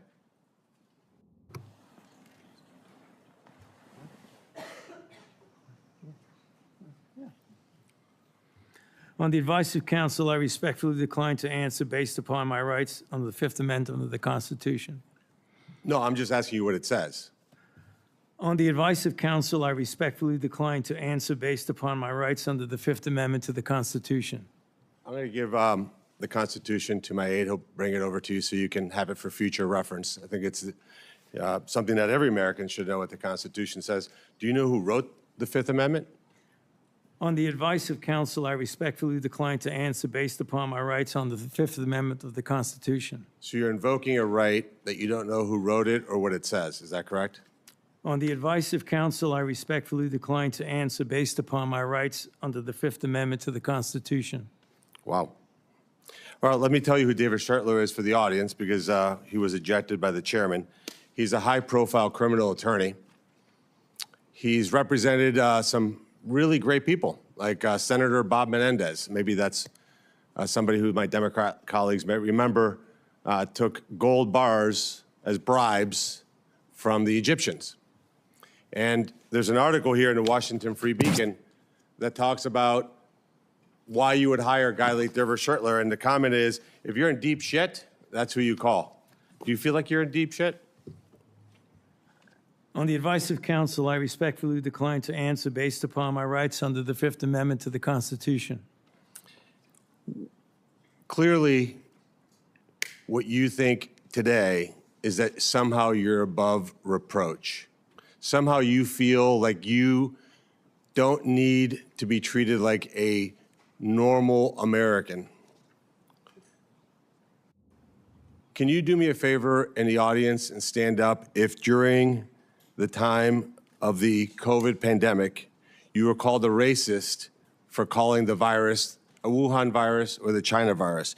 If you thought the 6-foot rule was total crap, if you thought the vaccine wasn't something that you should take, if you thought it was outrageous the way the mask policy was rolled out, if you were fired from your job for not taking that vaccine, including members of the military, if you thought closing schools was catastrophically stupid, and that you thought that during these times saying these things made you somehow a lesser human being.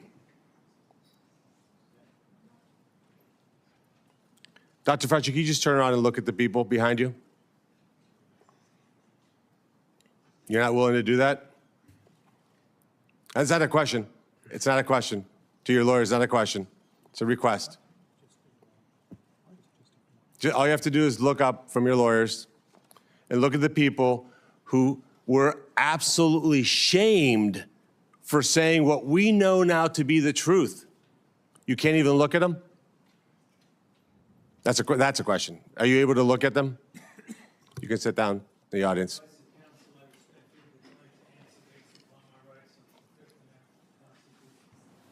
There was a mom in Ohio during the depth of the coronavirus pandemic, decided to go to her high school football game for her son. They hadn't been out much. The kids had been learning at school, and then the school got shut down. They hadn't really gotten much out of that education. As any parent knew, that remote learning was no learning at all. But it was a Friday night.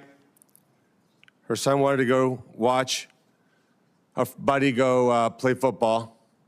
So they went to the stadium. They sat alone, far from everybody else, just a mom, a dad, a few kids. They didn't feel they needed to wear masks because it was stupid, because they were outside. They all live together. They're not near anybody. Dr. Fauci, do you know what happened to that mom and that family? That's a question. On the advice of counsel, I respectfully decline to answer based upon my rights under the Fifth Amendment to the Constitution. They were dragged out of that stadium and arrested. Those policies were put in place because you had moronic politicians that listened to the words of a megalomaniac who was more interested in having met a Kardashian than the suffering of the American people, and that is you. Your advice to communities like that, to idiotic politicians who enforce those rules, arrested that mom for watching a football game with her own family outside. When that story broke, I said to myself, I cannot stand idly on the side and watch this happen. It was about 6 years ago today that I decided I'm going to give up my businesses, sell them all, run for office, run for the United States Senate. Here I am sitting in front of you 6 years later saying, who the fuck do you think you were for doing that? It is a total disgrace what you did to this country. And if my Democrat colleagues are standing there defending you, I hope the voters of the United States of America watch the clips of every one of you doting on a guy who was more interested in being a celebrity than saving American people. I will make it my mission to make certain that every single one of those Democrats who did that will see that clip over and over and over again. Because there is no defense of what you did. You may have had a 50-plus year legacy of public service, but it ends in total and complete disgrace. So let me ask you an opportunity to answer one question.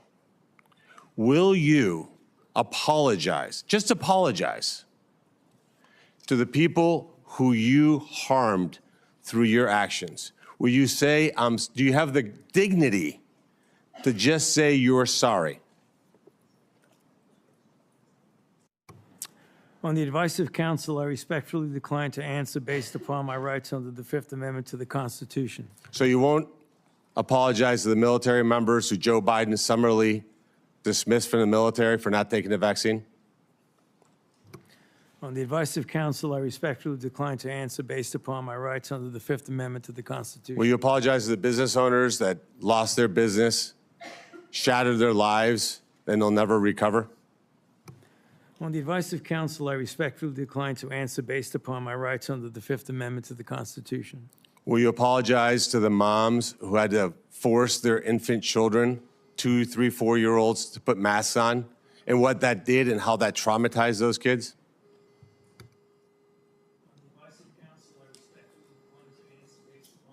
Under the Fifth Amendment to the Constitution. Will you apologize to the family members of the people who died because they took your advice and not only got the first vaccine, but the 5, 6 other boosters that they did not need?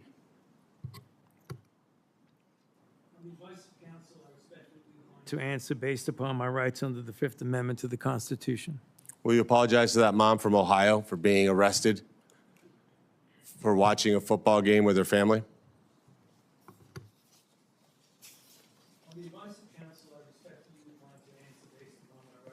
Fifth Amendment to the Constitution. So you didn't know who wrote the Fifth Amendment. It's James Madison. Lived in this town. I can only wonder what he would think of somebody like you invoking his writings to shield culpability for the actions that you took. It's no secret why you have to hire the biggest dirtbag attorney on the planet because of what you did. I hope you're paying him well. And I hope that one way or the other, somewhere, sometime, you answer for your crimes. Senator Ernst. Thank you, Mr. Chairman, for holding this important hearing today. Dr. Fauci, Americans haven't forgotten the tragic stories of people who lost loved ones during COVID and those that were denied a chance to say goodbye to their family members that were in hospitals or residing in nursing homes because of the COVID-19 protocols. Americans haven't forgotten the mandates, the adverse reactions to vaccines, the government misinformation, social media censorship, hotlines to tattle on their neighbors, the forced school closures, the tragic rise in suicides, or those businesses that were forced to close during lockdowns.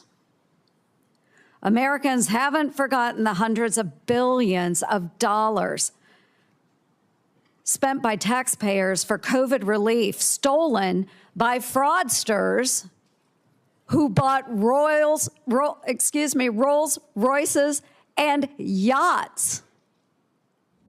These were taxpayer dollars. Americans have lost trust in science and government after the COVID response, trust which will be incredibly difficult for us to gain back. Dr. Fauci, you said that the science was evolving and that your recommendations evolved with it. But Americans remember you as the public face of the coronavirus response.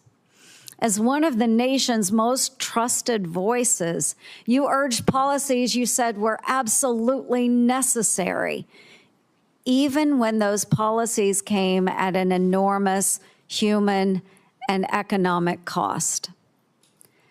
And Americans deserve answers about reports that you may have worked with others to pressure the president into adopting the slow the spread strategy, and why you later sought an unconditional pardon for crimes you may have committed dating back to 2014. Dr. Fauci, in 2022, you had a taxpayer-funded salary of $480,000 a year. You were, in fact, the highest paid federal employee in the entire federal government, even making more than the NIH director and the President of the United States. According to now public documents, that was due in large part to your work on biodefense. Unreported is how NIAID spent over $1 billion from 2009 to 2026 in biodefense and influenza federal contracts and subcontracts. My office uncovered records on usaspending.gov that show from 2015 to 2020, NIAID paid out $515,418 in subcontracts to Harbin Veterinary Institute in Harbin, China, including $100,000 a few days after it opened a BSL-4 biolab in 2018. That very same institute was criticized for doing gain-of-function bird flu research in 2013. And yet you were funding them for years after that, sending U.S. taxpayer dollars to China. These contracts, which we also trace to NIAID, show U.S. taxpayers funded gain-of-function researchers in the Netherlands and in Wisconsin, funding the same folks whose controversial work led President Obama to pause this exact type of dangerous pandemic research. Dr. Fauci, did you know that the NIH's billion-dollar Sears contract programs were funding gain-of-function researchers in China, the U.S., and in the Netherlands? On the advice of counsel, I respectfully decline to answer based upon my rights under the Fifth Amendment to the Constitution. Dr. Fauci, Dr. Deborah Birx wrote in her book that you and President Obama's former CDC director were at a Saturday, March 14th, yes, 2020 meeting at her home 2 days before the president announced his 15 days to slow the spread effort. Your now released diary said the meeting was a week before that.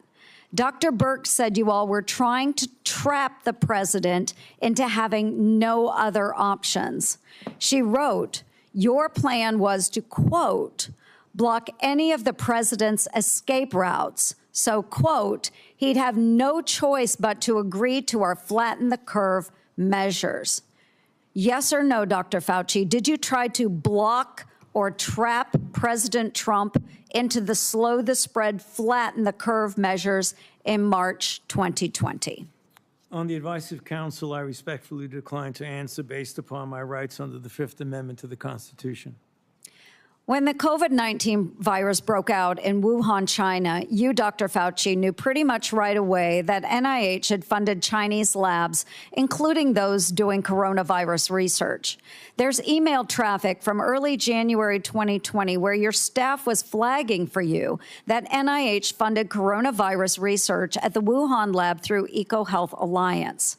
Yet few Americans knew we funded the Wuhan lab because the funding went through a sub-award and was not reported to the public database like usaspending.gov as it should have been. Also, EcoHealth violated federal law by failing to report in its research papers how much taxpayer funding it spent on that research. At my request, the Government Accountability Office helped track down that $1.4 million of U.S. taxpayer money that was sent to the Wuhan Institute of Virology, both by you, Dr. Fauci, and through USAID. But first, it passed through EcoHealth Alliance, which I helped to get defunded through the NDAA. Dr. Fauci, did you intentionally use subaward funding to obscure NIH funding of Chinese biolabs and coronavirus research? On the advice of counsel, I respectfully decline to answer based upon my rights under the Fifth Amendment to the Constitution. NIAID awarded multi-million-dollar grants to a number of scientists shortly after they wrote publicly in the Proximal Origins paper that the COVID virus likely came from nature. Though documents Chairman Paul released last week show in private, those same scientists were much more open to the virus being from a lab. In 2023, Representative Jordan insinuated that you basically gave a $9 million bribe in the form of an NIH grant to NIH-funded virologists to say the virus likely was from nature. Dr. Fauci, yes or no, did you reward the Proximal Origin authors by giving them NIAID grants or contracts? I respectfully decline to answer based upon my rights under the Fifth Amendment to the Constitution. Dr. Fauci, we have learned that U.S. coronavirus researchers at UNC shipped, quote, humanized or transgenic mice to China by around 2017 for use in their dangerous coronavirus work. Under your NIAID coronavirus, researchers also used aborted baby body parts in mice research, and taxpayers paid for them to do that. NIH-funded coronavirus researcher Dr. Ralph Barrick and his colleagues at UNC put parts of livers, thymuses, and chunks of human fetal lung that they got from aborted, almost 5-month-old human babies. They put those parts in their research mice. They disgustingly named them BLT-L mice and wrote they had created a, quote, sandwich of aborted body parts in the mice. Get it, folks? BLT. A BLT sandwich. Your RML lab employees in Montana also ordered and used aborted baby body parts in their taxpayer-funded research. And emails show how they plan to use those mice for post-COVID work. NIH funded putting aborted babies' fingers and scalps off the heads of aborted babies and putting them into the backs of research mice. The scalps later grew fine baby hair in the mice. They even included those disgusting photos in their research paper that you funded. Not all of those were research on coronaviruses, but some were. Thankfully, the current NIH director has said, no more of this. Dr. Fauci, yes or no? Do you think that human aborted parts should be put into mice for coronavirus research? The advice of counsel, I respectfully decline to answer based upon my rights under the Fifth Amendment to the Constitution. Mr. Chairman, would you direct the witness to answer the questions that we have been asking? He probably would if he was here, but I can direct it. But no, I think we understand his answer. We do understand that. Americans are asking for accountability, Dr. Fauci, and your silence is very telling. Thank you, Mr. Chair. Senator Moody. Thank you, Mr. Chairman. You know, I'm the most junior member of the Senate here, showing from where I sit. I just got here last year. Many of you may remember I was the Attorney General in Florida who fought back against the lockdowns, the school closures, the church closures,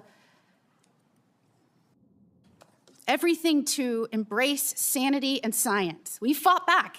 We got ridiculed for it. And we didn't just call people names. We actually impaneled a grand jury of people of all walks of life, all political persuasions.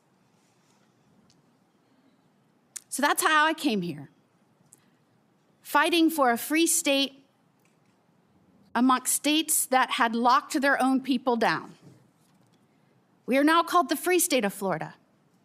And I believe our responsibility here is to make sure that government remembers the people are our bosses, that we report to them, that we're accountable to them.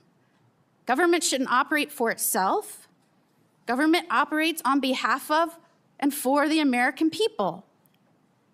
And anytime we get close to reporting back to our bosses about what government has done or how it's been abused, or how individuals that are employed by the government had acted in their own self-interest or against the interests of the American people, every time we get close, if we start uncovering outrageous fraud, we'll have a hearing, and the tactics have been to not show up. So you'll have all of us over here trying to drill down on why we've been giving money that actually works against American citizens, and no one shows up. Today well, nobody's here at the moment. Today there seems to be a different tactic. Today we have Democrats showing up and trying to spin why we shouldn't even be having this hearing to report back to our bosses. One said, today's hearing does damage. It will deter others from public service. Another said, this hearing is designed to entrap you. Another said, one fell all over himself flattering you, thanking you for your service multiple times, quoting man in the arena. Another said that we are demeaning first responders, and today is a sad play in a repeated playbook, or we're going after one man.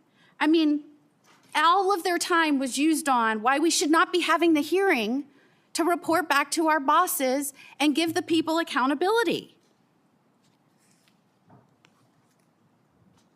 So I would like to talk about that because I believe that the trust the American people place in our public health institutions and what happened to that trust during COVID is important. Because in a public health emergency, they are asked to make extraordinary sacrifices based on advice given to them by the government that is supposed to be working for them. And for that system to work, the public has to be able to trust the people giving them instructions. That trust depends on candor. Would you agree with that, Dr. Fauci? On the advice of counsel, I respectfully decline to answer based upon my rights under the Fifth Amendment to the Constitution. And when the evidence is uncertain, officials need to say so. When recommendations are based on assumptions rather than hard data, they need to say so. And when they get something wrong, they need to own it. And when the trust is lost and the consequences extend far beyond any single pandemic, the next time public health officials genuinely need Americans to listen, millions of people may simply ignore them or not believe them. And Dr. Fauci, you were undeniably the face of the federal government's COVID response. You said so yourself in your diary. You said it's not hyperbole to say, I've become the most famous and talked about person in the country. So I want to understand how we got here. Let's start at the beginning. On March 8th, 2020, you appeared on 60 Minutes to discuss the spread of COVID-19. You were specifically asked to clear up the confusion and misinformation surrounding masks. You told the American people, right now in the United States, people should not be walking around with a mask. The interviewer immediately stopped you and said, are you sure of it? Because people are listening really closely to this. And instead of walking back or qualifying your statement in any way, you doubled down. There's no reason to be walking around with a mask. When you're in the middle of an outbreak, wearing a mask might make people feel a little better. It might even block a droplet, but it's not providing the perfect protection that people think it is. And often there are unintended consequences. People keep fiddling with their masks. They keep touching their face. Just a few weeks later, the CDC released its guidance recommending that Americans wear masks in public. You were asked to explain your original recommendation. You emphasized a very different consideration. You said, well, back then, the critical issue was to save the masks for the people who really needed them because it was felt there was a shortage of masks. So I want everybody to sit with that. The critical issue driving your initial recommendation to the American public was scarcity, logistics, not medical evidence. So when you told the American people there was no reason to wear a mask, what was your principal objective? Giving them an honest assessment of the medical evidence or discouraging them from consuming a scarce supply of masks?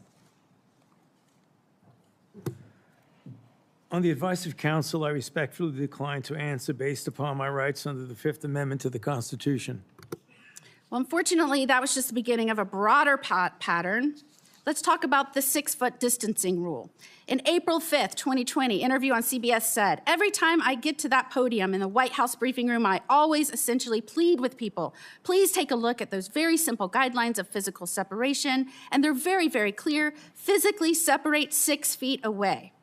Yet when Congress finally asked you in 2024 what science supported that evidence, 6-foot distance rule for COVID, you admitted you were not aware of any studies supporting it.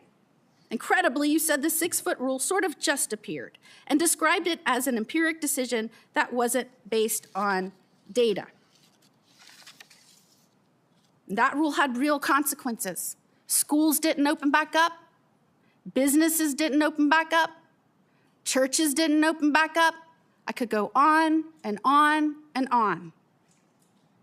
And Americans were kept physically separated from one another during the most difficult moments of their lives. Many lost loved ones during that time.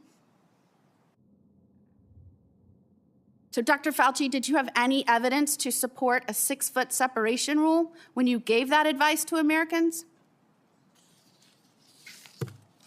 On the advice of counsel, I respectfully decline to answer based upon my rights under the Fifth Amendment to the Constitution. All right, well, let's look at the lockdowns then. By 2022, the consequences of prolonged COVID lockdowns on our children were clear, from delayed development to social isolation, which is probably why you were asked in July 2022 whether you would recommend locking down schools again. And you said, first of all, I didn't recommend locking anything down.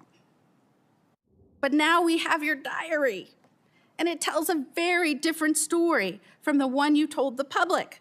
And I will quote, I spoke with Bill de Blasio, the mayor of NYC, and convinced him based on what I was saying publicly in my conversation tonight to close the NYC schools. He had already decided based on what I was saying on TV. I went on to tell him he should close the bars and restaurants in NYC, and he said he would do this based on my recommendation. You even said that you told the president we should shut the whole country down. So, Dr. Fauci, how do you square telling the American people publicly that you didn't recommend locking anything down with your own diary entry kept on federal government equipment saying that your recommendation is what convinced the mayor and the president to lock things down? On the advice of counsel, I respectfully decline to answer based upon my rights under the Fifth Amendment to the Constitution. Now, I just want to make clear that when in Florida, we were pleading with people to give us advice based on scientific evidence, that we were getting these conflicting statements by you that didn't match scientific data. And in fact, when we impaneled a grand jury, the grand jury's conclusion, not surprising to anyone, and by the way, we're still the only state to have impaneled a grand jury. I was the only attorney general to do this. We did this in 2023. That conclusion was the lockdown, mask, and social distancing advice ministered by federal agencies and implemented by certain local, state, and federal agencies was not based on the best available scientific data. In fact, many recommendations and their accompanying mandates departed significantly from available research. Again, people from all walks of life, all political persuasions, that is what they found. And yet, during that time, while you were giving those statements, knowing there was no scientific basis for it, and we know now you knew it because we have your diary entries, you called the governor that I worked with to fight to keep Washington and D.C. out of our state so that we could indeed respect the rights of our citizens. You called our governor, Governor DeSantis, and I'm going to quote this so I get it right out of your journals, a total jerk, that he is a complete disgrace, that he is blocking local authorities from mandating masks in various locations, including schools. And you were very concerned and upset that we were actively, and I'm going to quote, criticizing you, and we talked virtually every day about being wrong on everything. And what is astounding is that you wrote you feared because of that, because we were questioning our government, because we were fighting back for the truth from our government, from scientifically based recommendations, because we were pushing for that. You said you feared that our democracy is in dire danger. Thank goodness we have people up here that I work with that understand our role, which is to report to our bosses, the people, because they are in charge. Calling for our government to be honest with us and transparent with us and accountable to us, that is a democracy. What you did is the opposite. And I cannot believe I have to explain this to someone who represented our government and some of the most important issues for so long. And before I conclude, if I can just put up our pardon. This is the pardon you have heard so much about. And Dr. Fauci, the only other person that got a pardon like this, I believe, had a last name of Biden. This pardon goes back to, and if you'll see, January the 1st of 2014. Did you talk to President Biden and ask for this pardon? On the advice of counsel, I respectfully decline to answer based upon my rights under the Fifth Amendment to the Constitution. Who did you talk to in the White House about this pardon? On the advice of counsel, I respectfully decline to answer based upon my rights under the Fifth Amendment to the Constitution. Did you specifically ask that it be dated back to the beginning of 2014? On the advice of counsel, I respectfully decline to answer based upon my rights under the Fifth Amendment to the Constitution. Did you do that so that you would be given immunity going back to the beginning of 2014? On the advice of counsel, I respectfully decline to answer based upon my rights under the Fifth Amendment to the Constitution. I'm just very interested why it was this date. Did it have anything to do with the fact that 2014 was also the year that the NIAID or NIH began funding EcoHealth Alliance's Understanding the Risk of Bat Coronavirus Emergence grant? On the advice of counsel, I respectfully decline to answer based upon my rights under the Fifth Amendment to the Constitution. And this is the same grant that funded the work on bat coronaviruses at the Wuhan Institute on Virology. Millions of Americans are questioning what happened during COVID, why we were given misleading information, misleading advice, why you gave conflicting statements based on, I guess, how you were feeling that day. And Americans, rightfully, we lost over 1 million Americans. They should be insulted when the Democrats insult our chair that he is doing this because he is on an obsessive mission to go after one man. Could his obsessive mission be to find out why 1 million Americans died and who might be responsible for that and where that started? Could that be his mission, Dr. Fauci? On the advice of counsel, I respectfully decline to answer based upon my rights under the Fifth Amendment to the Constitution. And after everything we have just walked through, can you sit here today and tell the American people, our bosses, that you bear no responsibility for their collapse in trust of their government? On the advice of counsel, I respectfully decline to answer based upon my rights under the Fifth Amendment to the Constitution. Time has expired. We're going to do another quick round for those who remain, about 5 minutes. Any questions that haven't come up that are pressing? Let's try not to go over territory that's already been done. I'll begin by asking unanimous consent to insert into the record documents show that the CIA transferred funds to NIAID through interagency agreement. Hearing no objection, so ordered. We had hoped to hear testimony from Anthony Fauci today. We haven't. But I think it's important that we do hear from him. So we will have a video we'll play in a moment. For years, Anthony Fauci has been the public face of saying this in all likelihood came from nature. He kept saying, it's the marketplace, it's the marketplace, it's the marketplace. He's been saying that on television up until recently. But what we find is that what he was saying in public is different than what he was saying in private. In January, in private, he wrote that looks like the wet market was a super spreader event. It didn't originate there. We know that some of the earliest deaths and sickness came from somewhere else. But then for years and years, we got dishonesty. So let's play the video so we can see a little juxtaposition of the problem we're dealing with. Fauci's journal entries contradict what he said publicly about the origins of COVID-19. Fauci admitted in January 2020 that the initial outbreak of COVID did not occur at a wet market.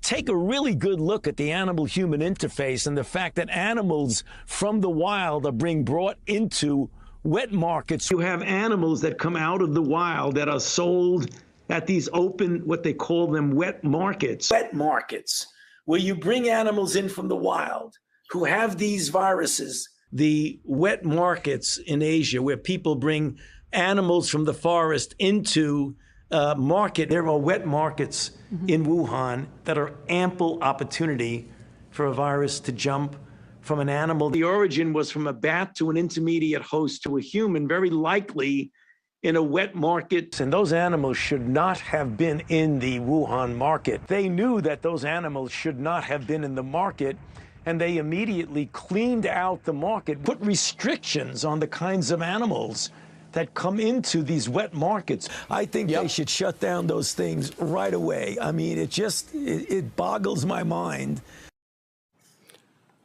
So repeatedly saying in public something different than what he believed in private. Now, this is interesting because, the first SARS outbreak in 2003 was traced to a wet market, to animals there. But interestingly, they had evidence. They had evidence that the animals had the disease. They also had evidence that the handlers had a disproportionately high number of antibodies to the disease. So there was evidence, and the evidence was presented. So when this came out, the same thing happened again. They did look at the wet market. They looked at the wet market and tested, I think, 80,000 animals and didn't find any animals that had COVID-19. When they did find COVID-19 and trace samples there, they found that the DNA or the RNA was consistent with human spread.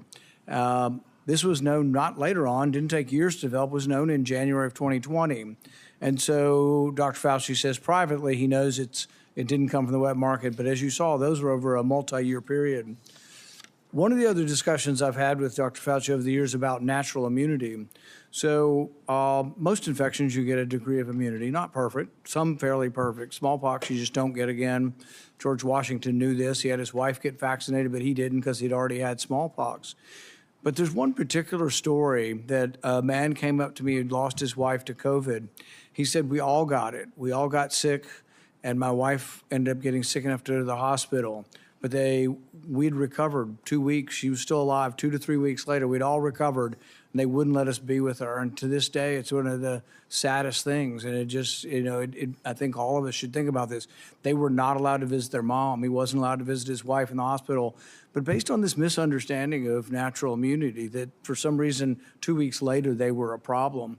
But this was all promulgated by you. We had the workers in the, the meat factories. They were essential. They had to keep working. Most of them got COVID. They got it in the first couple of weeks. Most of them were younger. The reassurance should have come from public health. The reassurance should have said, congratulations, you've recovered. It also should be acknowledged. What's the number one thing we can do if we get another pandemic? Before we have a vaccine, before we have monoclonal antibodies, it would be to utilize natural immunity.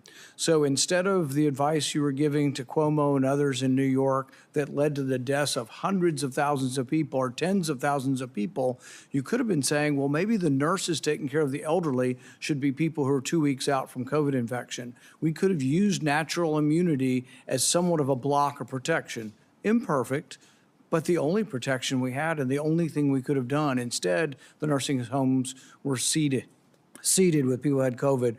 So I think the discussion of natural immunity is one where there wasn't sufficient honesty, humility, there wasn't enough presentation to encourage people. That was the only encouraging thing we had for a while is you've got it, you're very, very, if not impossible, close to impossible chance that you'll die if you get it again. Everybody could have been reassured. Nobody was reassured. It's like, well, we don't know. We just don't quite understand natural immunity. My favorite quote from that is from Martin Kulldorff from Harvard. You called him one of the people that you had to take down, the fringe epidemiologist, which I've never ever heard a scientist call another scientist that. But he jokingly said on Twitter, he said, yeah, we knew about natural immunity from 486 BC, from the time of the Athenian plague. We lost all knowledge of it in 2020. The good news is it's slowly coming back. 24 to 2025, we're beginning to understand what natural immunity is again. Not something perfect, but a useful tool that could have been used, but also something that could have helped people by telling the public, my goodness, you're not going to die now. You have a chance. If you've already had it and you're 85 years old and you're at risk for it and you're wanting to feed your wife and they're telling you to wear 4 masks and not be around your wife when you've already had it, it made no sense. I visited with a man whose mom was 83 and she was dying from COVID. They go to the hospital in Orange County. They won't admit her to the hospital till she's vaccinated because we have a policy that everybody in the hospital must be vaccinated. She's got COVID and they wanted to vaccinate her again.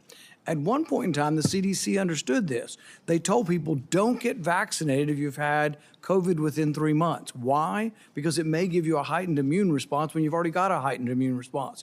But giving a person very sick, and many of the people who died from COVID died from sort of this storm of response, this immune storm. The answer wouldn't be try to stir up their immune response more by giving them a vaccine. The answer was actually steroids. And good old-fashioned steroids, 37% reduction in death. It turned out to be way more valuable than remdesivir, way more valuable than any of the other treatments. But I don't remember ever hearing a complimentary word on natural immunity or steroids or anything else. And I wish we could have done more today. I would have been willing to accept an apology today. I'm sorry I made mistakes. We all made mistakes. And, at the time, I thought the gain of function research was, the risks of it were worth the benefits. But I've reassessed since 15 million people died. People say, well, gosh, these things never happen. We know it happened in 1977. We know with 100% certainty a virus escaped. In 1977, there's something called the Russian flu.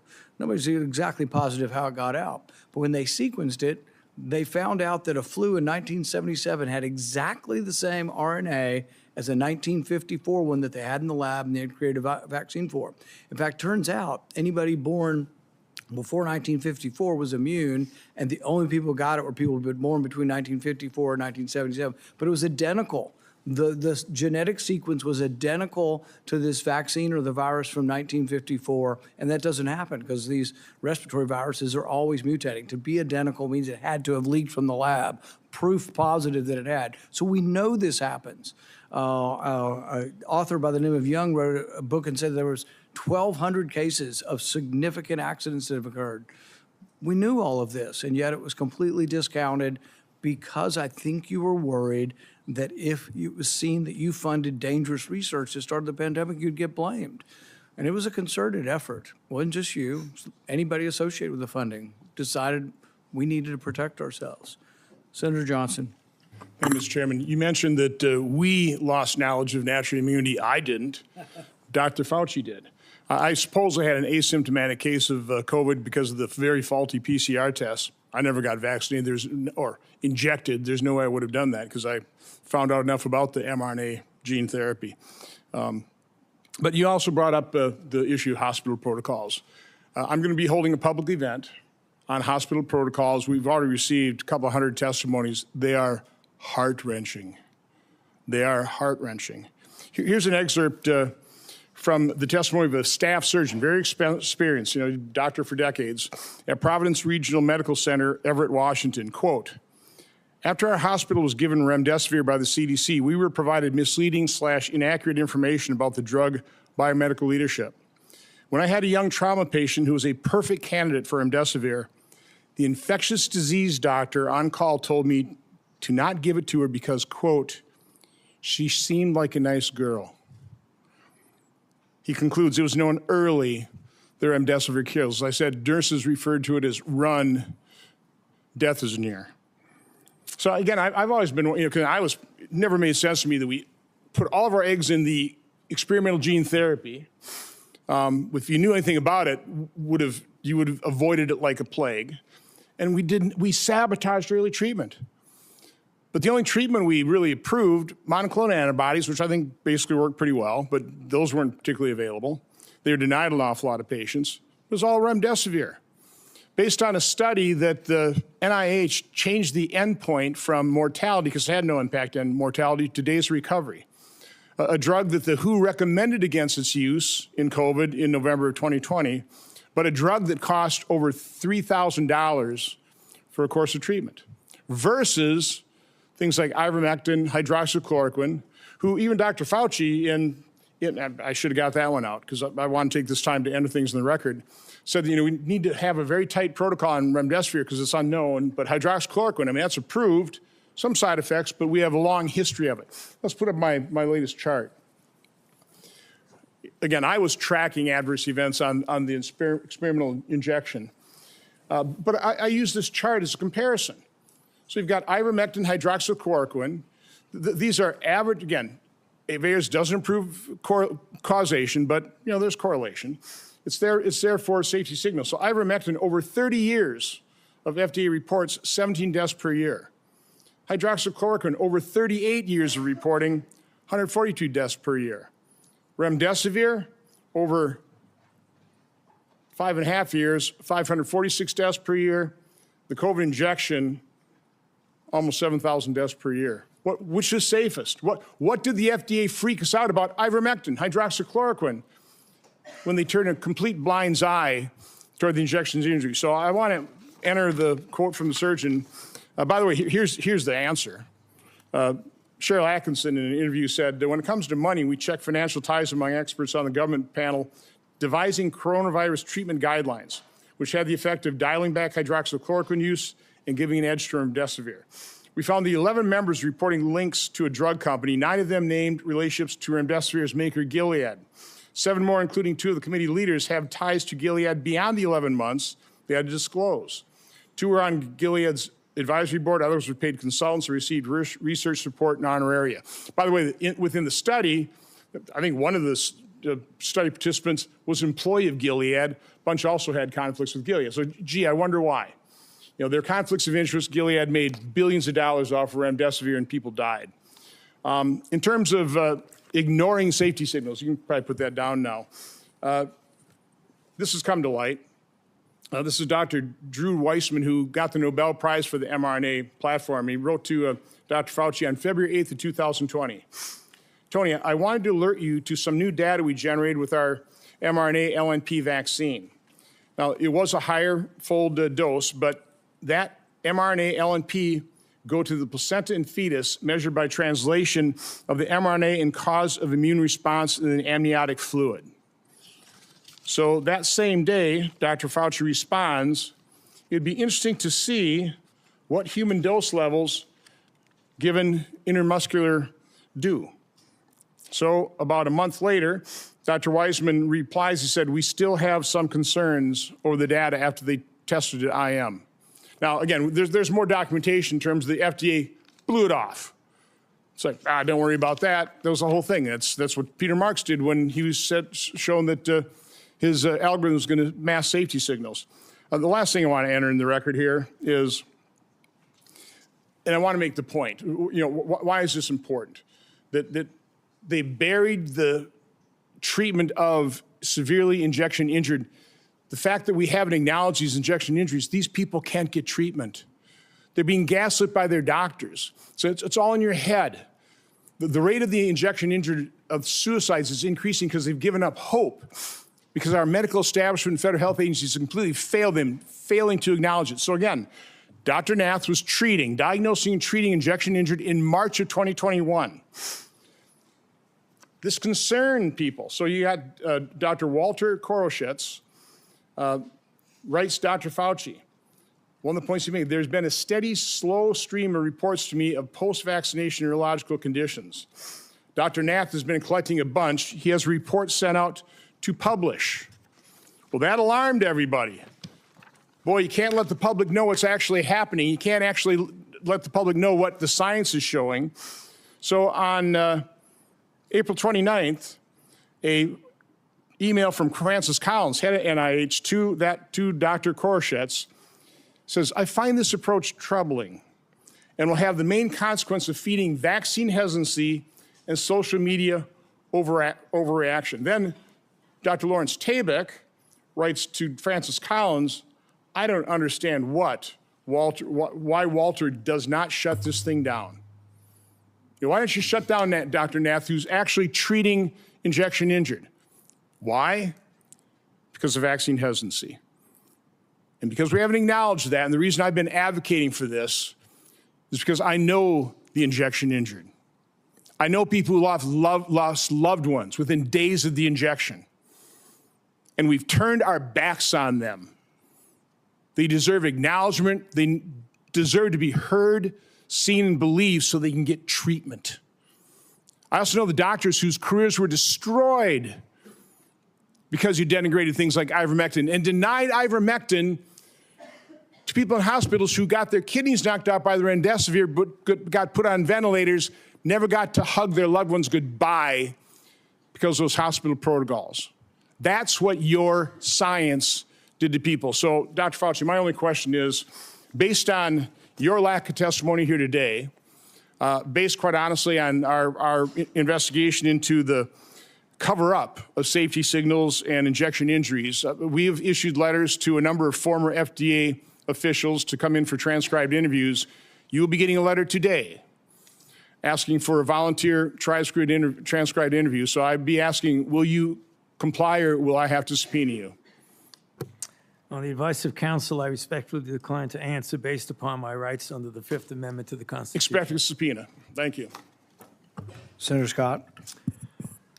Dr. Fauci, did you personally receive any royalty payments connected to COVID-related intellectual property? On the advice of counsel, I respectfully decline to answer based upon my rights under the Fifth Amendment to the Constitution. Given that NIH receives royalty payments from certain pharmaceutical companies, why would any American believe these financial ties did not influence decisions about which treatments were promoted or restricted? On the advice of counsel, I respectfully decline to answer based upon my rights under the Fifth Amendment to the Constitution. Why doesn't NIAID publicly disclose these payments? On the advice of counsel, I respectfully decline to answer based upon my rights under the Fifth Amendment to the Constitution. Did you partner with Bill Gates on global health initiatives or vaccines? On the advice of counsel, I respectfully decline to answer based upon my rights under the Fifth Amendment to the Constitution. How much did Bill Gates entities provide in funding to NIAID collectively since 2005? On the advice of counsel, I respectfully decline to answer based upon my rights under the Fifth Amendment to the Constitution. To your knowledge, did Bill Gates partner with China on sensitive research? On the advice of counsel, I respectfully decline to answer based upon my rights under the Fifth Amendment to the Constitution. Specifically, dual-use research such as countermeasures or gain of function? On the advice of counsel, I respectfully decline to answer based upon my rights under the Fifth Amendment to the Constitution. Do you know if Bill Gates' entities partnered with U.S. government classified programs? On the advice of counsel, I respectfully decline to answer based upon my rights under the Fifth Amendment to the Constitution. Do you know if Bill Gates maintains an active national security clearance? On the advice of counsel, I respectfully decline to answer based upon my rights under the Fifth Amendment to the Constitution. Did you advocate or request for Bill Gates to receive a security clearance? On the advice of counsel, I respectfully decline to answer based upon my rights under the Fifth Amendment to the Constitution. Do you have any knowledge that NIAID or NIH through HHS sponsored or requested a security clearance for Bill Gates? On the advice of counsel, I respectfully decline to answer based upon my rights under the Fifth Amendment to the Constitution. Around 2010, my understanding is that the government shifted its approach to biodefense countermeasure research. Did NIAID, under your leadership, partner with the Obama White House or any other U.S. government classified entities on sensitive countermeasures research? On the advice of counsel, I respectfully decline to answer based upon my rights under the Fifth Amendment to the Constitution. Did your office take steps to drive biological research investments? On the advice of counsel, I respectfully decline to answer based upon my rights under the Fifth Amendment to the Constitution. What was private industry's take on the type of research in the 2010 timeframe and before? On the advice of counsel, I respectfully decline to answer based upon my rights under the Fifth Amendment to the Constitution. Was it considered too dangerous to conduct and industry was hesitant to take this on and invest in? On the advice of counsel, I respectfully decline to answer based upon my rights under the Fifth Amendment to the Constitution. Why did you take steps to mature the government's approach to biodefense? On the advice of counsel, I respectfully decline to answer based upon my rights under the Fifth Amendment to the Constitution. Were there any specific lines of effort or actions you felt were needed during this time to improve the research, development, and fielding model? On the advice of counsel, I respectfully decline to answer based upon my rights under the Fifth Amendment to the Constitution. How was dual use and gain of function incorporated or accounted for in maturing biodefense countermeasures? On the advice of counsel, I respectfully decline to answer based upon my rights under the Fifth Amendment to the Constitution. Did you ever discuss moving gain of function countermeasures research out of government space to private industry space? On the advice of counsel, I respectfully decline to answer based upon my rights under the Fifth Amendment to the Constitution. How were these private organizations regulated through government oversight while conducting risky research, including gain of function or gene editing technology? On the advice of counsel, I respectfully decline to answer based upon my rights under the Fifth Amendment to the Constitution. Did the Obama White House or any government entities take steps to inject funding into private industry? On the advice of counsel, I respectfully decline to answer based upon my rights under the Fifth Amendment to the Constitution. How do you ensure that our national security and public health is protected when private organizations work with foreign countries of concern and have the no government oversight, such as the Eco Health Alliance research grant you funded in a CCP military lab? On the advice of counsel, I respectfully decline to answer based upon my rights under the Fifth Amendment to the Constitution. Given the culture of the pay to play at NIAID, did you or anyone acting on your behalf make any payment or enter any arrangement in any way or fashion to secure influence the broad pardon you received from President Biden? On the advice of counsel, I respectfully decline to answer based upon my rights under the Fifth Amendment to the Constitution. Thank you, Mr. Chairman. I'd like to ask unanimous consent to enter into the record a letter from the Department of Energy that confirms during Anthony Fauci's tenure that Bill Gates was given Q security clearance from 2014 to 2021. Without objection, that will be entered into the record.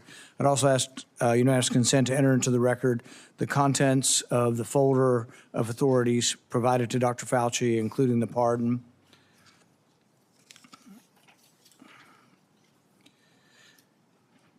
Let's be clear today, what we've seen. I really did want to hear from Dr. Fauci. I wanted to hear perhaps an apology, perhaps some semblance of being sorry for what happened or that judgment errors were made. We didn't hear any of that. But he was subpoenaed here to testify, refused to answer any questions, even after being directed by the chair and being advised of the law requiring him to do so. He has cited a privilege that is unsupported because of his blanket pardon and because he waived the privilege by testifying at the start. I'm going to give you one more opportunity to comply with the law, limited to the period of your pardon. At any point between January 1st, 2014, and January 19th, 2025, did you destroy any federal record or tell anyone else to?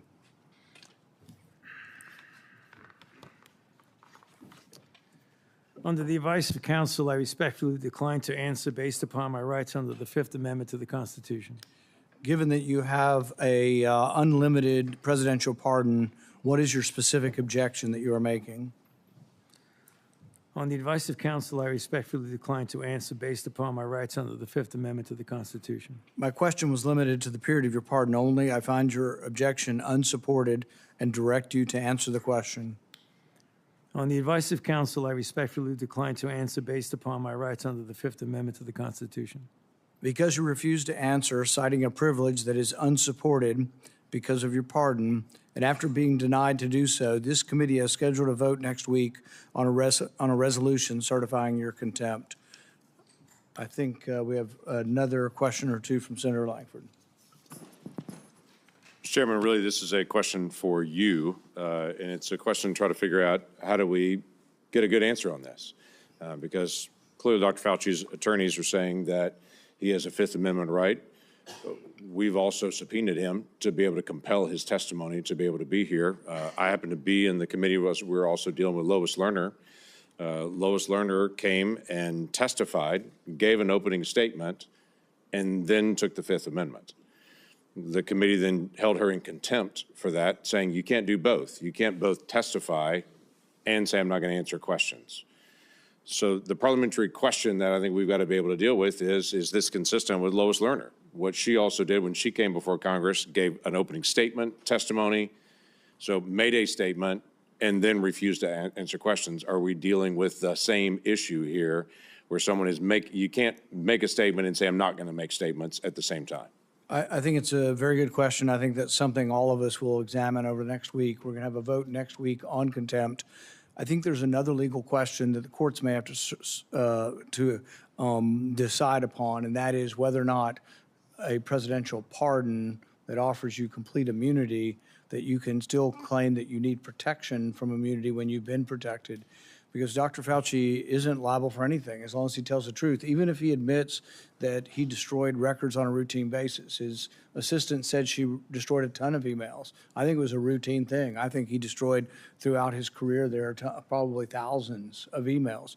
Even if he did that, as long as he answered truthfully, yes, I did. I didn't think that was important. I made a mistake. He can't be prosecuted for it. Many of the things are outside the statute of limitations as well. All he had to do today, if he wanted to testify, was be honest. As long as he was honest, even about committing a crime, he would have no jeopardy. But I think the pardon has given him more immunity than most people would ever get. Like if you offer a witness immunity in exchange for testimony, he has blanket immunity. The president gave him blanket immunity for virtually anything he could have possibly done, while at NIH. So I think we all have to individually answer this question. We welcome you to be part of helping us figure out the question, but there will be a vote, at least right now, there will be planned to be a vote next week on contempt. Okay, thank you, Mr. Chairman. Today will be the capstone to Anthony Fauci's 40 years of abuse of power at NIH. In the end, must imagine Fauci believes he got away with it. But still, late at night, even the guilty must become anxious, rerunning the scenarios through his mind, wondering, latching on to lingering doubts, and worrying. Did his actions lead to the largest man-made plague in human history? Are the millions dead the result of his experiments or experiments that he approved that increased the pathogenicity of deadly viruses? History will judge, but the facts, as we now know them, paint a sordid tale of dishonesty, misjudgment, and ultimately the hubris, the likes of which the world has rarely seen. If everyone will remain seated for a few minutes, we're going to let Dr. Fauci exit. Thank you.